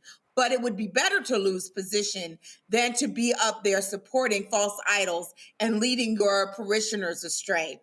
We're going to need more conservative bases of ministers who are coming out and saying, that's not what the Bible says. Let's talk about what it says. That's their calling now. And we might need other ministers to do it. So that's the next stage. I'm glad they're talking to their congregation, but we also need them to talk to other ministers and say, what are you saying about this moment? Well, it's a perfect example, boy. MAGA and these right-wing evangelicals, boy, they mad as hell at the Pope, Pope Leo. He was asked this question about abortion and death penalty. And listen to what he says, and they are livid. Just wanted to ask one thing that has become a bit of a divisive subject in the U.S. right now, with Cardinal Supich giving an award to Senator Durbin. Some people of faith are having a hard time with understanding this because he is or rather, he's for legalized abortion. How would you help people of faith right now decipher that, feel about that, and how do you feel about that? I'm not terribly familiar with the particular case. I think that it's very important to look at the overall work that a senator has done during, if I'm not mistaken, 40 years of service in the United States Senate. I understand the difficulty and the tensions, but I think, as I myself have spoken in the past, it's important to look at many issues that are related to what is the teaching of the church. Someone who says I'm against abortion but says I'm in favor of the death penalty is not really pro-life. So someone who says that I'm against abortion but I'm in agreement with the inhuman treatment of immigrants who are in the United States, I don't know if that's pro-life. So they're very complex issues. I don't know if anyone has all the truth on them, but I would ask first and foremost that there be greater respect for one another and that we search together both as human beings, in that case as American citizens or citizens of the state of Illinois, as well as Catholics, to say we need to really look closely at all of these ethical issues and to find the way forward as church. Church teaching on each one of those issues is very clear. Thank you very much. He said the church's teaching on this is very clear. See, right-wingers love the Catholic Church position on abortion. They don't like the Catholic Church position on the death penalty. Here we go to my iPad. Robbie Starbuck, right-wing white Latino. Pope after Pope has been a disappointing profile in cowardice who I just can't look to as a leader. If Robert Sarah was Pope, this would not happen. Many would come back to the church then. Leo sounds like another Francis. Oh, Robbie, are you upset that the Pope is speaking truth, is not kissing y'all right-wing butt? Oh, here's the racist Matt Walsh, absolute racist. Really terrible answer from Pope Leo. God himself prescribes the death penalty in the Bible. Is the Pope saying that God is not pro-life? And who exactly is advocating for inhumane treatment of immigrants? What sort of inhumane treatment is referring to? Deportations? Really, Matt, are you really that stupid? Like, are you really that stupid? We know exactly the inhumane treatment, but they are just upset, y'all, because they just can't handle it. They are commenting left and right. And boy, look at this. I disagree with his holiness about the death penalty, but his overall point about the necessity of humane treatment of people, the caring for the temporal as well as the spiritual needs are also necessary for a truly profile. Look, okay, got it. Look at this here. It's only since 2018 that the church took an official stand against the death penalty. Many Catholics just won't agree. It isn't what they were taught as young Catholics. Since and before 1973, pro-life was understood it's about treating life with dignity from conception to death. First of all, Terry Ann's a stupid idiot. You know what Terry Ann's stupid? Because what Terry Ann doesn't even understand is that the SBC, the Southern Baptist Convention, you know what, let me just go ahead and pull this up since, they don't, because they just dumb. Let's see, Southern Baptist Convention.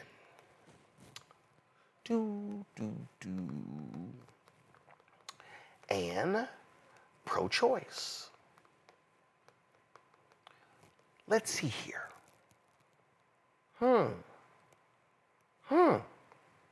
Look at this piece right here. Will the Southern Baptist Convention ever pro-choice? Let's see right here. If you look at their history, in 1971, the Southern Baptist Convention passed the first of 4 resolutions that most would consider pro-choice today. Oh, the same people who they say were always that way. This was 1971. But see, what y'all got to understand is this here. And I'm gonna put, there's a priest who was on Instagram. I'm gonna play that too, where he broke down the history. Because see, the history is the Southern Baptist Convention, they used racism and these segregation academies to get white people to support their plans. Well, then when the Nixon folks outlawed segregation academies, then the racists in the SBC could not figure out how to get white people to vote their way. So Paul Weyrich, what happened was they saw this one election where the issue of abortion was on the ballot. And all of a sudden, they then began to adopt that language. And even Jerry Falwell later said they never really focused on the issue of abortion. And all of a sudden, that became the main thing, the moral majority. So it was actually racism. They could not use straight out bigotry to get the white folks to vote. So they flipped to the issue of abortion. So these people who are commenting on Pope Leo, they're liars because they didn't understand the actual history. Okay? So all the MAGA people are upset. All the MAGA people are freaking out. All the MAGA people just cannot help themselves. They're just like what's going on? Well, what is Pope Leo doing? It's because he's right. They're not pro-life. See, you can't be pro-life and you want to cut food. You can't be pro-life when you want to sit there and snatch money for the homeless. You can't be So when we start talking about what Jesus actually preached, that's literally against the MAGA agenda. See, y'all might remember a couple of years ago when I had a pro-life or really an anti-abortion black Republican in my studio and this happened. Reasons not doing it in Mississippi. And so what I'm saying is this here. No. What I'm saying is this here. When I listen to Republicans talk about being pro-life, what I want to know is where their pro-life stances when it comes to Head Start. Right. Where their pro-life stances when it comes to prenatal care. Right. Where their pro-life stances when you have black women who have a high rate of dying in childbirth. Where are your pro-life policies when it comes to infant mortality? What I'm saying is when you are a Republican in the state of Mississippi and you push a law and the Supreme Court overturns Roe v. Wade and you are ill-prepared to handle the 5,000 new babies, maybe because the money that you could care for the poor went to Brett Favre. That's right. And all I want to see is the governor of Mississippi, who's opposing Medicaid expansion, seeing rural hospitals shut down in his state, and you got white women and black women who are dying, and Republicans control the legislature. Yep. They control the governor's mansion, so don't tell me they are pro-life when they are unwilling to accept Medicaid expansion, but then they say we don't want to accept federal money from the federal government when they send $1 to the federal government and they get $4 back. When you look at this concept, what you're saying to me right now is that because you believe that Republicans are not supporting pro-living, I disagree. I look at the Republican support for community health centers. I look at the Republicans trying Where? Everywhere, Roland. South Carolina. South Carolina. North Carolina. Tennessee. Georgia. Arkansas. Texas. Mississippi. Alabama. Exactly. They all are against Medicaid expansion and rural hospitals. Roland, are you telling me rural hospitals? Are you literally telling me that rural hospitals in Mississippi, Alabama, Texas, Arkansas, Tennessee, Georgia, North Carolina, South Carolina are not shutting down? Are you actually telling me that? I am not telling you that. But so what therefore, I am saying, if they're shutting down, how then are the people able to get care? How? Roland, what I am saying is that there are, when we talk about aborting babies, so you're saying to me that because we support life, actually giving babies the opportunity to live. I'm confused. I'm so confused. First of all, hold up. You're confused because you think I'm saying something that I'm not. Well, tell me what you're saying. What I'm telling you, I'm being very clear. You cannot say you are pro-life when you vote against prenatal care for the mother. You cannot say you are pro-life when you vote against Head Start.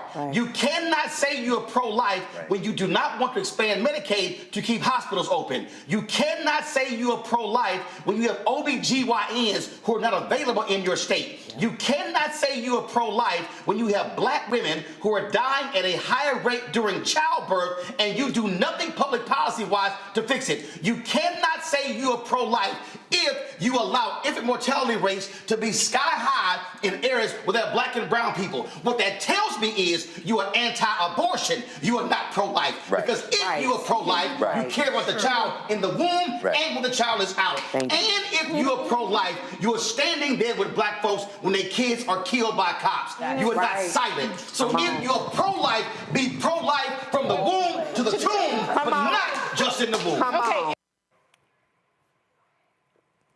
And that's how we got this meme. Remember Erica Savage had that look on her face? That's how we got this meme.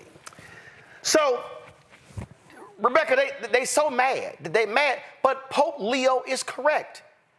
You cannot continue to yell and scream that you are pro-life when the policies that you support are not advancing life.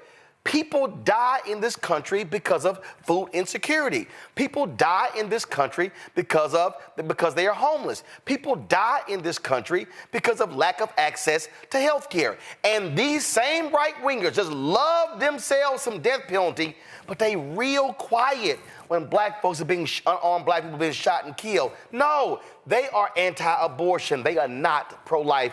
Pope Leo is 100% correct. Roland, I love facts. And the reason why I love facts is women have been having abortions since the beginning of time. Catholicism has only been around for roughly 2,000-ish years.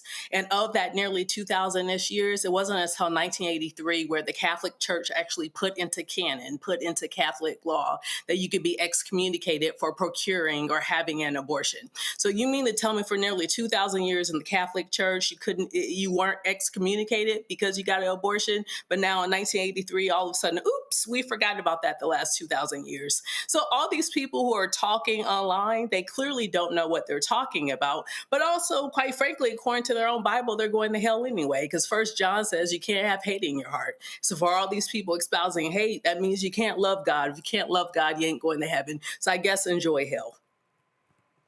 Joy? I mean, I couldn't say it better. I mean, the fact of the matter is, as I said earlier, I don't know what version. I mean, the rest of us are reading a different Bible, right?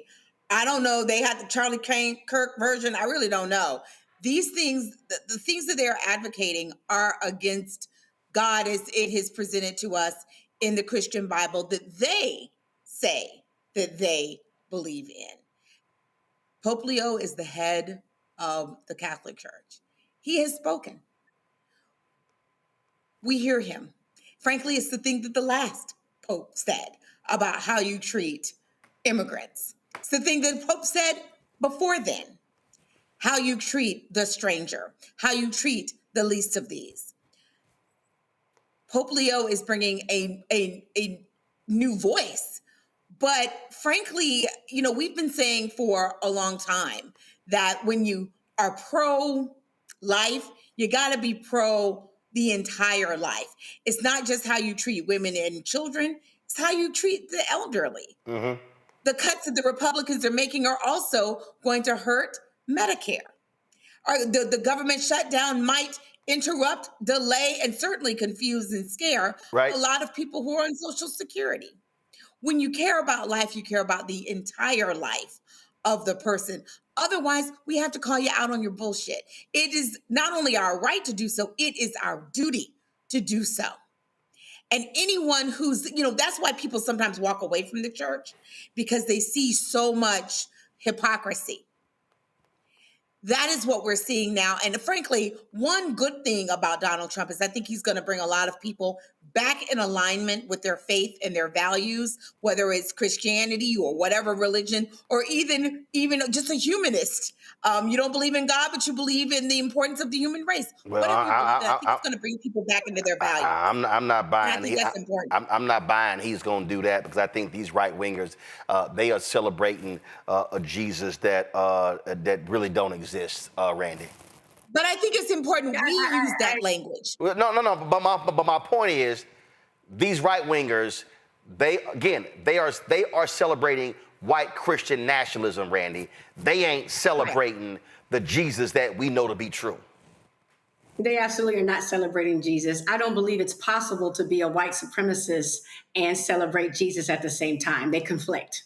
They completely conflict, because Jesus was about accepting and loving all people. And as we have all said on the panel, these people are filled with hate, and everything that they do seems to be oppressing others, not loving others, casting out everyone that is different from them. So you can not only celebrate one type of person, namely white people, and then call yourself a kin or loving or respectful of Jesus. The two cannot coexist. White supremacy and a love of Jesus and his principles are completely opposite from each other and cannot coexist. And they're not using, I don't even believe that they believe what they're saying. I believe, again, that they're using it as a tool to manipulate people. They know when they mention the Bible or Jesus or love, that people will listen. And that's all they want people to do, is listen and follow their dogma and agenda.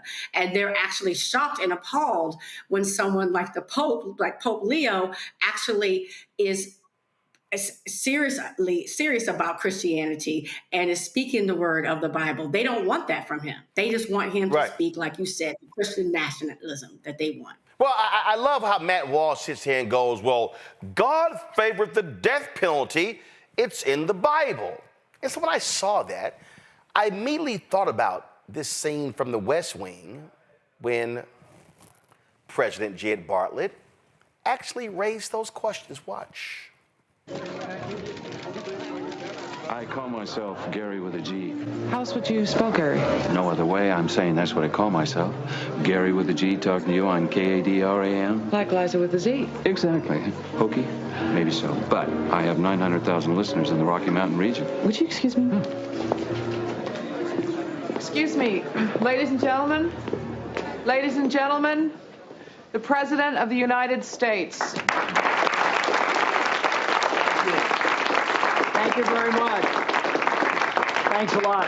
I wish I could spend more than a few minutes with you, but the polls don't close in the East for another hour, and there are plenty of election results still left to falsify.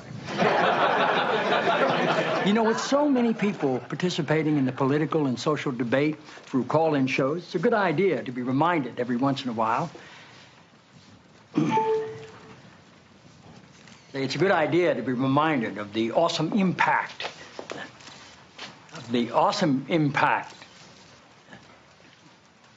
I'm sorry. You're Dr. Jenna Jacobs, right? Yes, sir. It's good to have you here. Thank you. The awesome impact of the airwaves and how that translates into the furthering of our national discussions, but obviously also how it can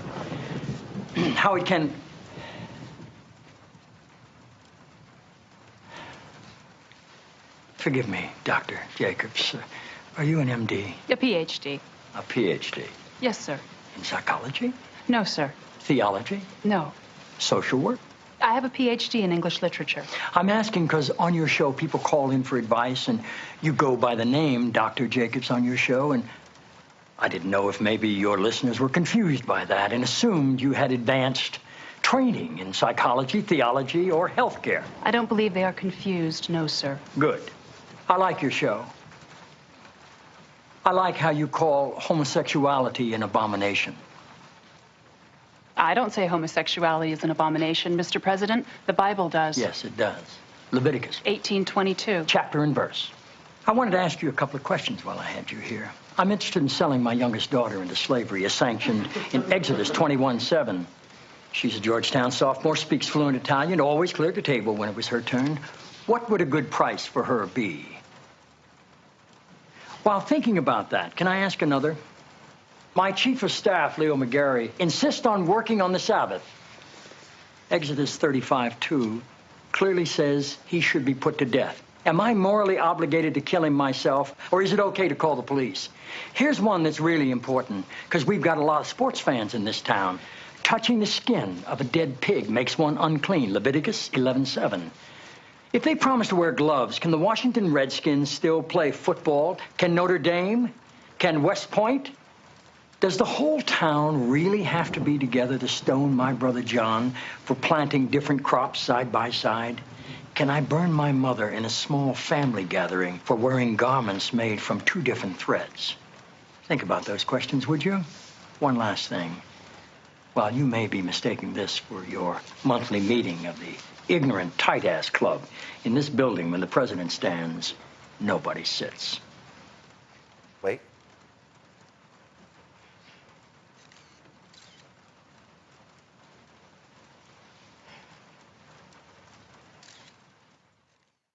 Oh, I love that scene. Why is that important? Because, see, when these right-wing evangelicals say, well, God said this in the Bible, yes, but the Bible also said all the things that he just said there as well. So how do they respond to that? Do they say, oh, that's the Old Testament. Jesus came in the New Testament. Well, then what? The Bible also says that Jesus came to affirm the Old Testament. See, this is where they get so confused. This is what they cannot stand. You see, they love to bring these things up, but they can't stand being challenged on these very things. So that's why I'm always going to call them out. You cannot say that, oh, I believe that everybody should accept Jesus Christ as their Lord and Savior. Okay, so if you put someone to death, then they never have an opportunity to actually accept Jesus Christ as their Lord and Savior. So don't you think if they continue to live, even if they are locked up in prison for the rest of their lives, that they have an opportunity to actually do that, so they will never have to, in the afterlife, be damned because they can't be accepted into heaven? Am I correct on the scripture there, folks? See, this is the problem with these right-wingers that they don't want to deal with. See, what they want to be is they want to be vengeful, but also hateful. See, again, they want to be anti-abortion because they just absolutely believe in the fetus in the womb. But when that baby is born, then what? What about a Head Start? What about prenatal care while that mother is actually carrying that child to term? What about proper health care? What about proper environmental laws? See, it's amazing how they are against the very things that actually impact life. Do they care about those with asthma? Do they care about environmental racism? Oh, I'm sorry, they don't believe in climate change. Yesterday, we just had the most ignorant Secretary of Defense stand up and say, yeah, we're not gonna have all this stuff anymore in the Department of Defense dealing with climate change. Really? But you care about life. So when you see more storms, more violent, more destructive, killing more people, do those lives matter? And see, then when we say Black Lives Matter, they go, all lives matter. What if all lives matter? How then can you say you support the death penalty? What they can't stand is the consistency of Pope Leo. See, MAGA loves that New York Cardinal Dolan praised Charlie Kirk and said he was a saint. But the rhetoric that he uttered, really, Dolan? Or are you simply a maggot, a right-wing American cardinal? See, that's why they hate Pope Leo. That's why they hated Pope Francis. But they can't stand a spiritual leader who challenges them on their faulty spirituality. Gonna go to a break. When we come back, MAGA is really mad because Bad Bunny is gonna be performing at the Super Bowl. Oh my God, it's gonna drive them crazy. Back in a moment. Next on the Black Table with me, Greg Carr. An hour of living history with Dr. Richard Mariba Kelsey, thinker, builder, author, and one of the most important and impactful elders in the African American community. He reflects on his full and rich life and shares his incomparable wisdom about our past, present, and future. African genius is saying that my uncle was a genius, my brother was a genius, my neighbor was a genius. I think we ought to drill that in ourselves and move ahead rather than believing that I got it. That's next on The Black Table, here on the Black Star Network.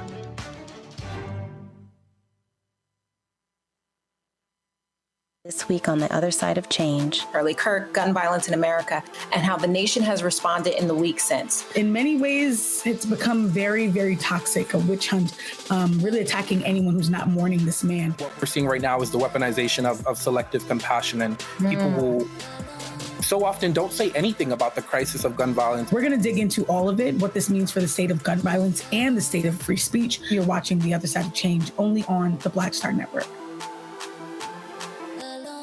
Hello, I'm Paula J. Parker. Truly proud on the Proud Family, Louder and Prouder on Disney+. And you're watching Roland Martin, Unfiltered.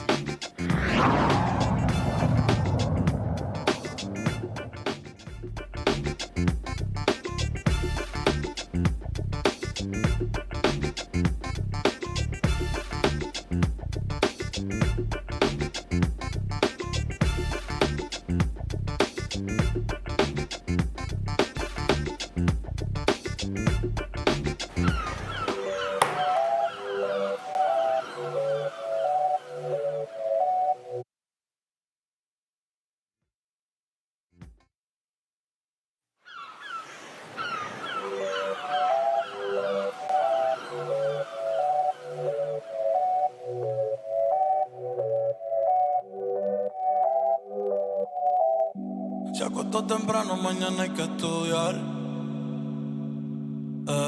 Pero llamó a la amiga diciendo pa' janguear. Well, there it is. It's official. Puerto Rico's finest bad MAGA to lose their mind, y'all. The NFL announces that Bad Bunny is going to perform at halftime of the Super Bowl, and these white people are losing it. They have been yelling, cussing, screaming, oh my God, I'm not going to watch the halftime. This is shameful. Turning Point USA needs to have a counter. What if we had a group of Christian artists who sang at halftime, this man is the devil, this man doesn't like ice? You had this white woman, she's like, I've never heard of him. Like, Heifer, we ain't never heard of you. The man got 5 million Twitter followers. Her trifling ass don't even have 100,000. Y'all, Bad Bunny has won 3 Grammys, has more than 100 billion streams, has the most played album on Spotify.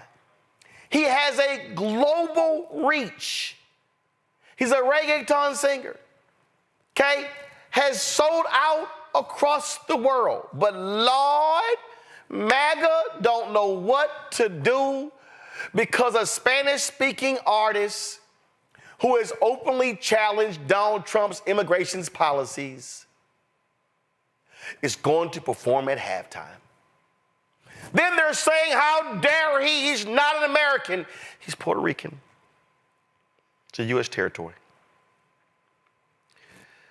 Woo.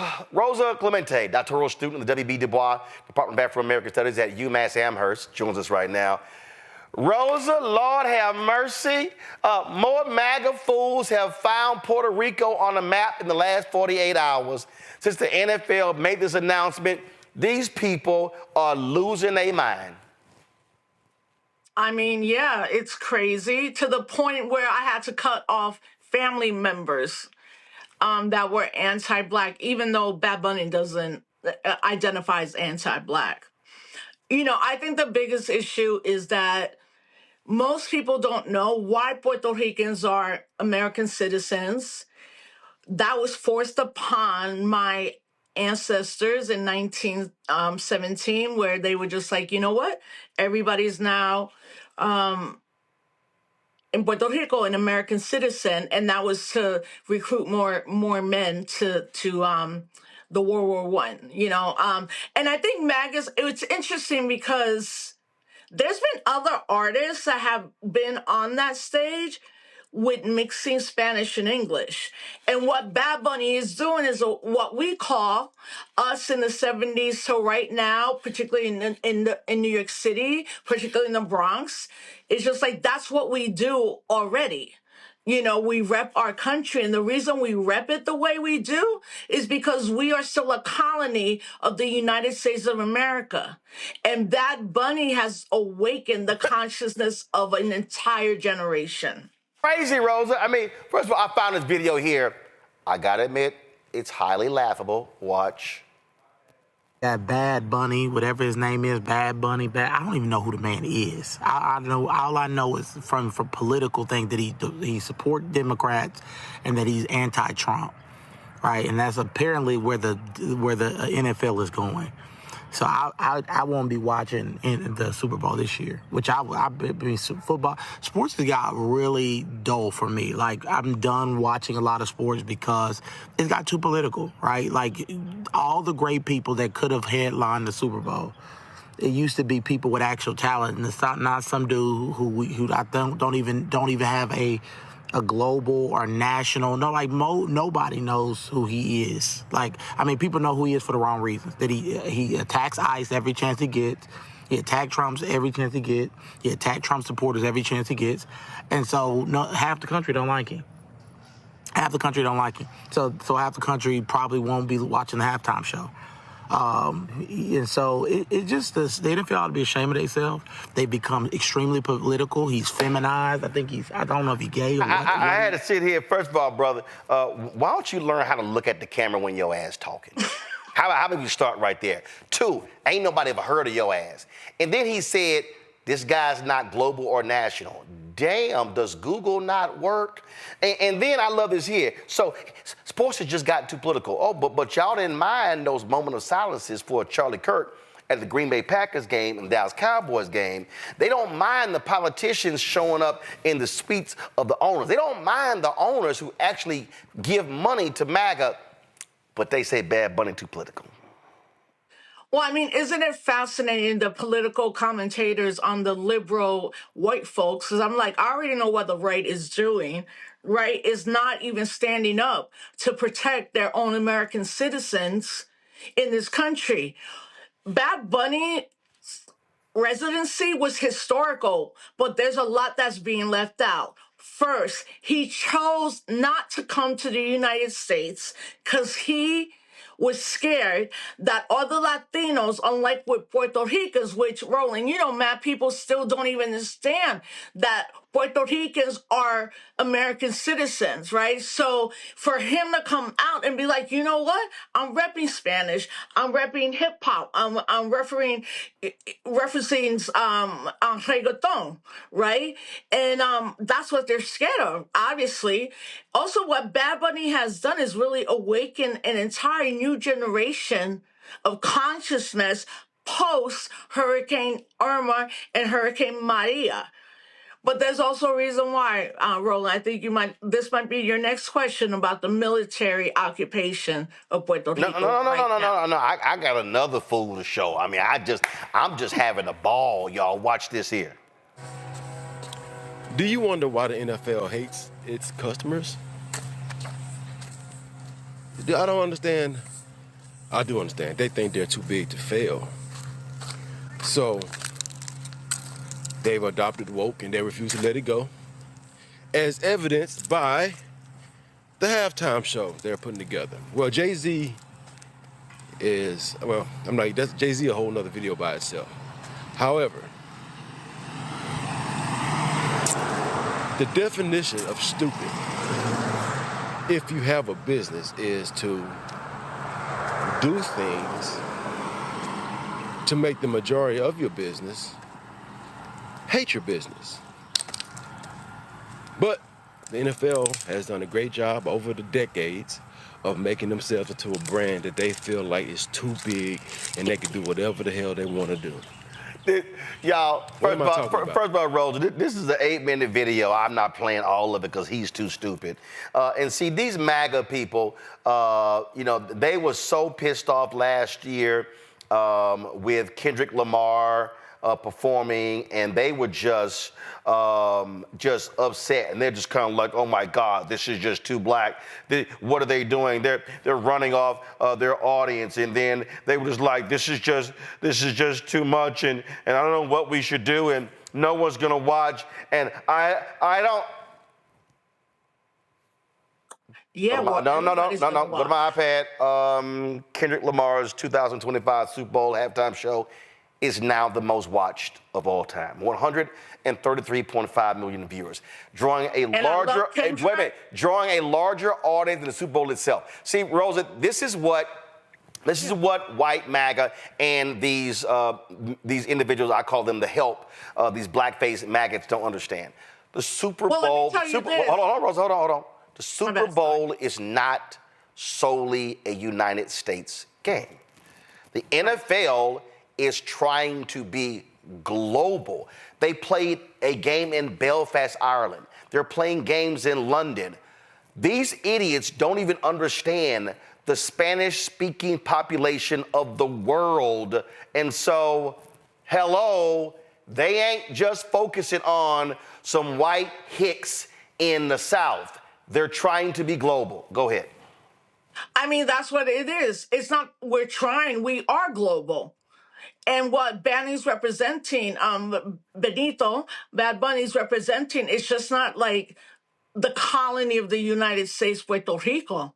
There's a reason why he's a #1 global star. There's a reason why when you see reports from the extinction, genocide of what's happening to our Palestinian brothers and sisters, they are referring to his song, and the song literally means like, I don't want them to do to Puerto Rico what they did to Hawaii.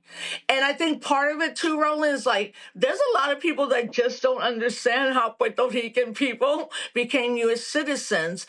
And that happened, and the United States needed more soldiers. But the most important contemporary thing that we can see right now is in Puerto Rico right now, while Bad Bunny was doing his show, 90 miles away, Arroyo, Puerto Rico, we have 2 ships, naval marine officers, 4,500, and every day there are military exercises. Why?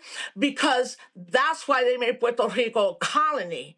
It gives the United States a strategic way to get to the rest of Latin America.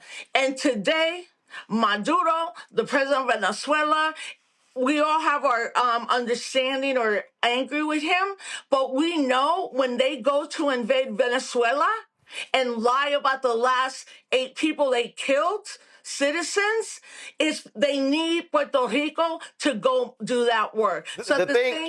Right, I'm sorry, but the same thing is we're celebrating Bad Bunny, and we're also want to like highlight what a colony looks like, but also that because of Bad Bunny and a lot of folks, Puerto Rico's going to be free a lot sooner than I ever thought it was going to be free. Right. Rebecca, I saw this tweet from Eric Erickson that I thought was laughable. He said, the Super Bowl halftime has been awful for the last several years. Rebecca, it's only gotten bigger and bigger and bigger. So I'm like, what the hell are y'all talking about? And see, Rebecca, what they really want, they're like, why can't Jason Aldean perform? Why can't we?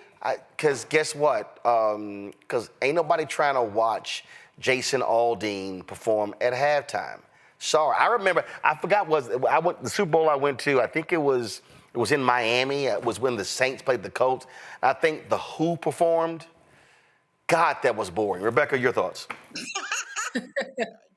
Well, thank you so much. What I'm really hoping that Bad Bunny does, like, it will be incredible if he does a show live from Puerto Rico, but understanding that he'll probably do it live. Oh, hell no. He's gonna be in Santa Clara. Let's be real clear. He's gonna be in a stadium. He's gonna be in Santa Clara, California. Rebecca, go ahead. But symbolically, I hope he brings Puerto Rico to California. And I hope he really digs into the indigenous culture of Puerto Rico, because a lot of people assume, oh, because of Spanish speakers, that there is some connection to Spain. But I really want to see the indigenous roots. I hope his entire performance is not in English. And I'm very excited about it. And I appreciate people like Taylor Swift who made it known, hey, I'm not going to be performing at this next halftime show. No offense to Taylor, but we want to see the people. Like, we don't need to see the Who. We don't need to see Wonder Bread artists right now. We actually need to see artists that embrace the multiculturalism of our country. Well, first of all, here's the deal, Rosa. I mean, I don't care if Taylor Swift performs. I'm fine. They're just angry because you don't have right wingers. Listen, MAGA would love for Lee Greenwood to bore us to death at halftime. Well, look, first he's doing the whole show in Spanish, but he's also doing it in what we call Spanglish. And I also think people in this country are not aware that like 70 million Hispanics, Latino folks are in this country, and how half of them alone don't speak Spanish just around colonialism, right? So I'm happy he's going to do that. As someone that doesn't like football, a brutal sport, I understand the influence, what Kendrick did last year, what Puerto Rico's doing right now. And it goes back again to the fact that, listen, in 2019, where protests and demonstrations were building, started with La Colectiva Feminista, the feminist collective, to oust the governor, Ricardo Rosselló, and his entire administration, because there was 889 texts sent about folks that were LGBTQI, and then also like Carmen Yulín Cruz, that was not the governor, the mayor at that time. So, you know what, Roland, you know where we're at, right? I mean, these folks are coming after us, whether we're black or brown. It's not going to make a difference if any of us are like, oh, I'm a black Puerto Rican. No, I'm Taino. And these are good things.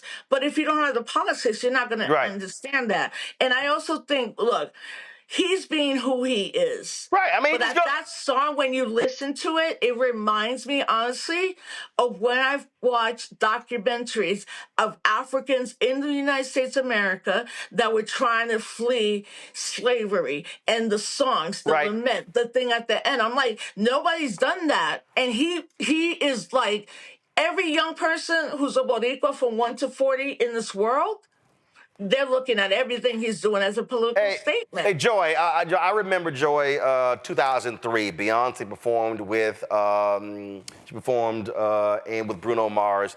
And remember this here, just keep pull the audio down, but MAGA lost their mind because all these black women had these berets on, and they were like, oh my God, she's paying homage to the Black Panthers. What do we do? Again, all they can do is complain about something because, Joy, they can't stand black and brown people. That's what they want. What they want is whiteness. They want Wonder Bread and milk at halftime. That is right. Their artists are boring. Nobody is wanting to see them at the Super Bowl. If the NFL thought that it was in their financial and cultural interests to feature, some of the artists that you were laughingly mentioning a few minutes ago that, hell, I don't even know, they would have done it. They're pitching Bad Bunny because Bad Bunny is who people want to see. The NFL also is trying to be an international audience. I think you alluded to this earlier. They're not just trying to stay here in the United States, right? So they're trying to appeal to the entire world, playing games overseas, etc. So that is also happening here. They're saying that we embrace a multiculturalism that is already here. The NFL is lagging. They're not in front. These folks are already here. We've seen it with all the artists, and white people are watching and listening to these artists as well. This is not just about people of color, because we know they don't give a damn about us either. This is about the constellation of people who watch these games, want to see Bad Bunny, and I hope he brings it. And because he is politically and culturally and socially aware, we can expect that there's going to be some undercurrent here that's going to not just be about music, but is also going to be about transforming in a critical election Randy. Sis, I love that you said that because Roland, I don't know if you know. Real quick. Okay, so I don't know if you know. So last night, a Bad Bunny song from 2020 was released on SoundCloud, where he's straight being like, "The police are killing black people. We miss Kobe, and there's white young men massacring people." Right. So like. Right now, from what I'm hearing from folks I know at those levels, they're saying the NFL might be rethinking of even having him because of a song that we would see for any hip hop artist that was political and black. We would see it from Talib and Dead Prez and all the amazing, like, more political rappers.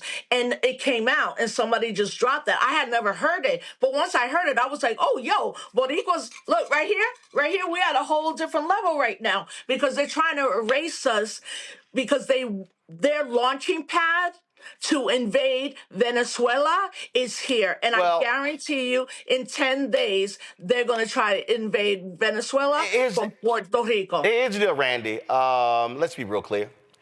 The NFL is a group of white men, white women, except for one owner, Con, down in Jacksonville, who love money. They love money. These are some MAGA, Trump-loving, Trump-supporting, donating owners. And so let's just make no mistake here, okay?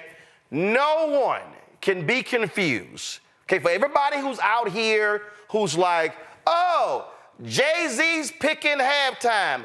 No, he's not. Jay-Z's recommending the artist at halftime. If you think for a second that Roger Goodell and the NFL office did not vet Bad Bunny and check everything out, you're crazy.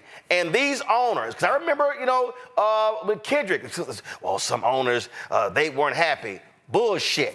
When them ratings dropped, they were happy. You know why? Because the NFL, y'all, just in case any of y'all want to understand, DeMaurice Smith talked about it on The Breakfast Club, and guess what? The owner of the Patriots, Robert Kraft, he talked about it as well. He said it. The NFL practices socialism because that's what the NFL is. They actually share money. They share revenue. These owners know what they're doing.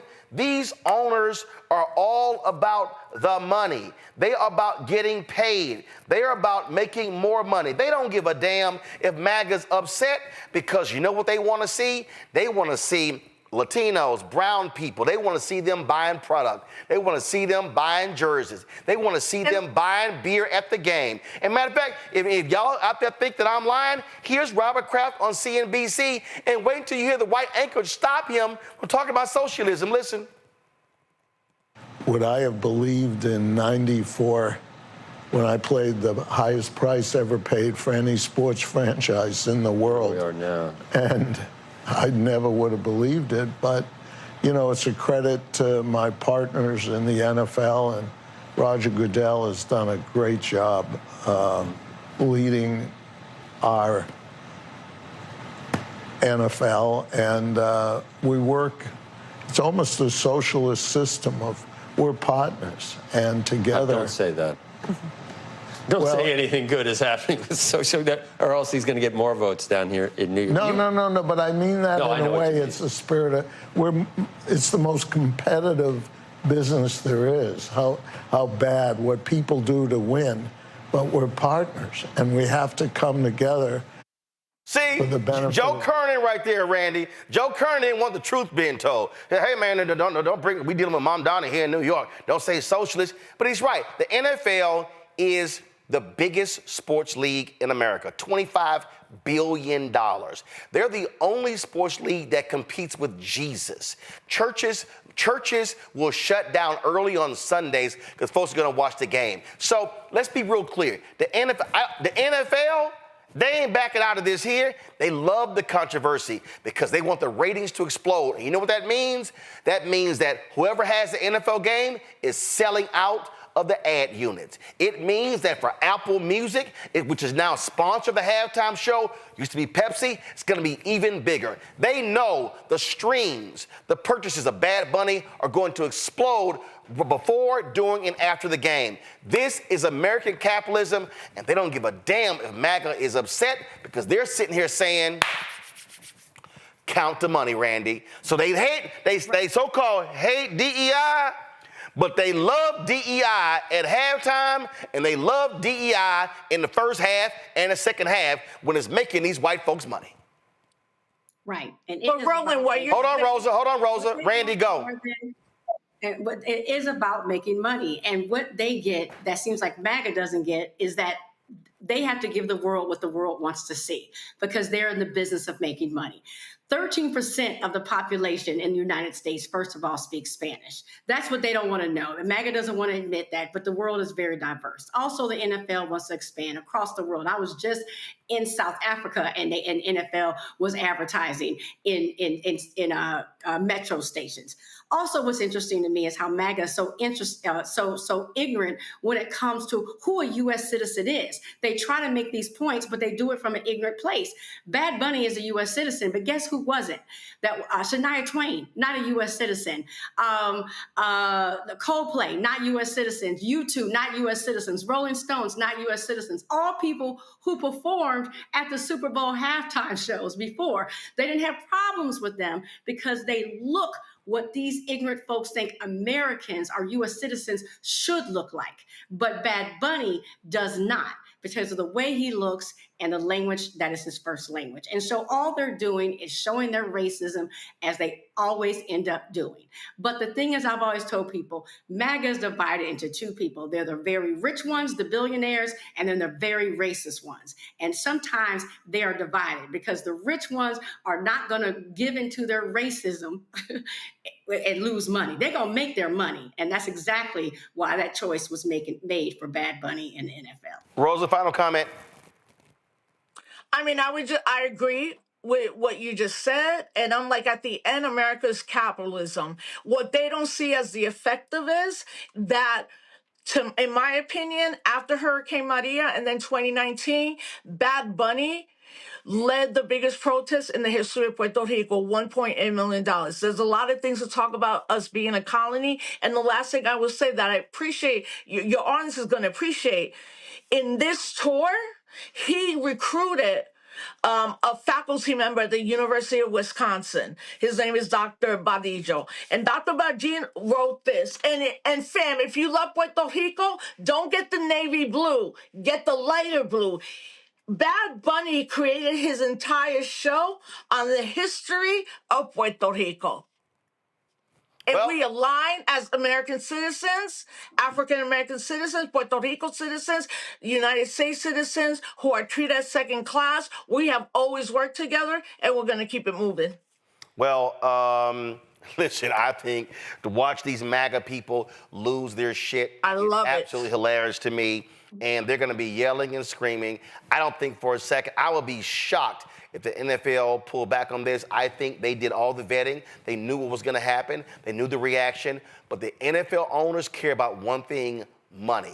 They will pimp any controversy. They will pimp anything in order to make money. It's as simple as that. That's how they roll. So we'll see. But there's nothing like MAGA and these maggots crashing out. Roland Clemente, I appreciate it. Thanks a lot.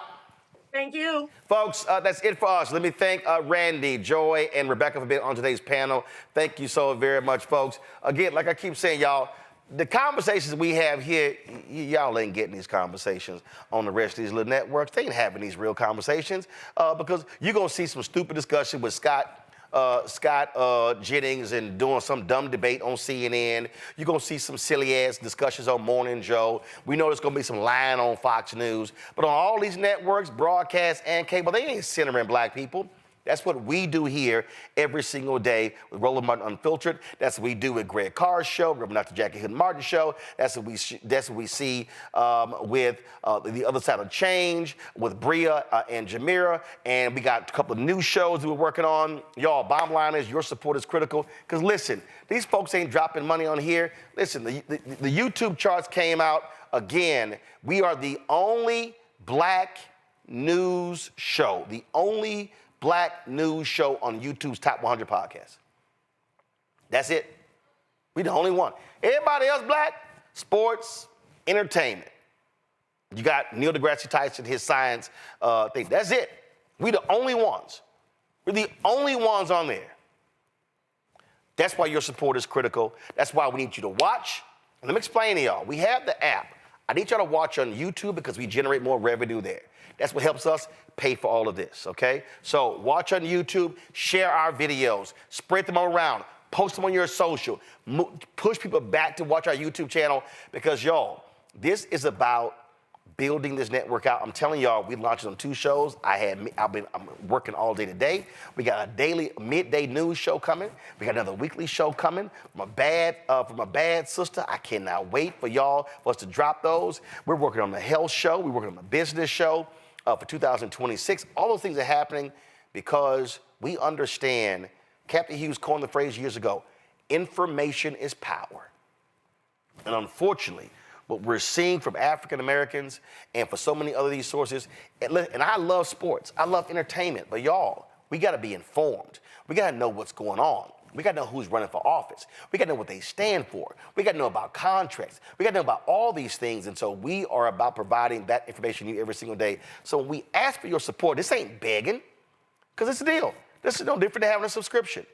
We purposely are not charging people like a Patreon, $5.99, $6.99, $7.99, $10.99 a month. You go. And again, I ain't got nothing against everybody else. When I saw the New York Times article saying Joe Budden's podcast does $20 million a year, I would love for this show to do $20 million a year. Because you know what that means? That would mean I could hire 50 more people. I could literally go out and hire reporters, producers, writers. We can have full health care, dental, benefits. I'm just being straight up, y'all. What we have built in 7 years is something nobody else in Black-owned media has done, and people told me this was going to fail. Folks told me I was going to lose my $350,000 investment in this year. Because see, y'all, the first year and a half, we had small amounts of money in YouTube coming in. I took $350,000 of my own money to make sure that our staff was paid. And we launched this show. We had one sponsor. We launched this show. That money lasted us from August through December 2018. Our folks never got paid late. Not one day, not 1 hour, not 1 minute, not 1 second. So the donations of our team has made this happen. And understand something. It's real simple. It's real simple. It's a whole bunch of other people out there that have failed. It's a bunch of mainstream. I tell you about the recount. They raised $32 million and they went bust in December 2022. And they launched the same time we did. They raised $32 million and lasted 4 years. And so this is why it's important for you to support us. We're trying to raise $1 million between now and December 31st. We launched this effort on September 4th. We've raised $250,000 already. Your investment is important. We're 25% there. And I'm telling y'all, the stuff that we are playing is going to blow you away. New daily midday news show, another weekly show, a business show, a health show, plus we're completely retooling blackstarnetwork.com to be a news portal. What we are doing is what Black people say we need, but we can't say we need something if we ain't willing to pay for it. Because if we're willing to pay for Starbucks coffee and bags and shoes and stuff along those lines, and then we complain about, oh my God, why didn't we know these things? It's because we're being force-fed sports entertainment all day. Oh, the right wing? Oh, they got Republican billionaires cutting them checks. Breitbart, Daily Wire, Daily Signal, Daily Caller, all these right-wing people, PragerU, all these people, they got right-wing billionaires cutting them 5, 7, 10.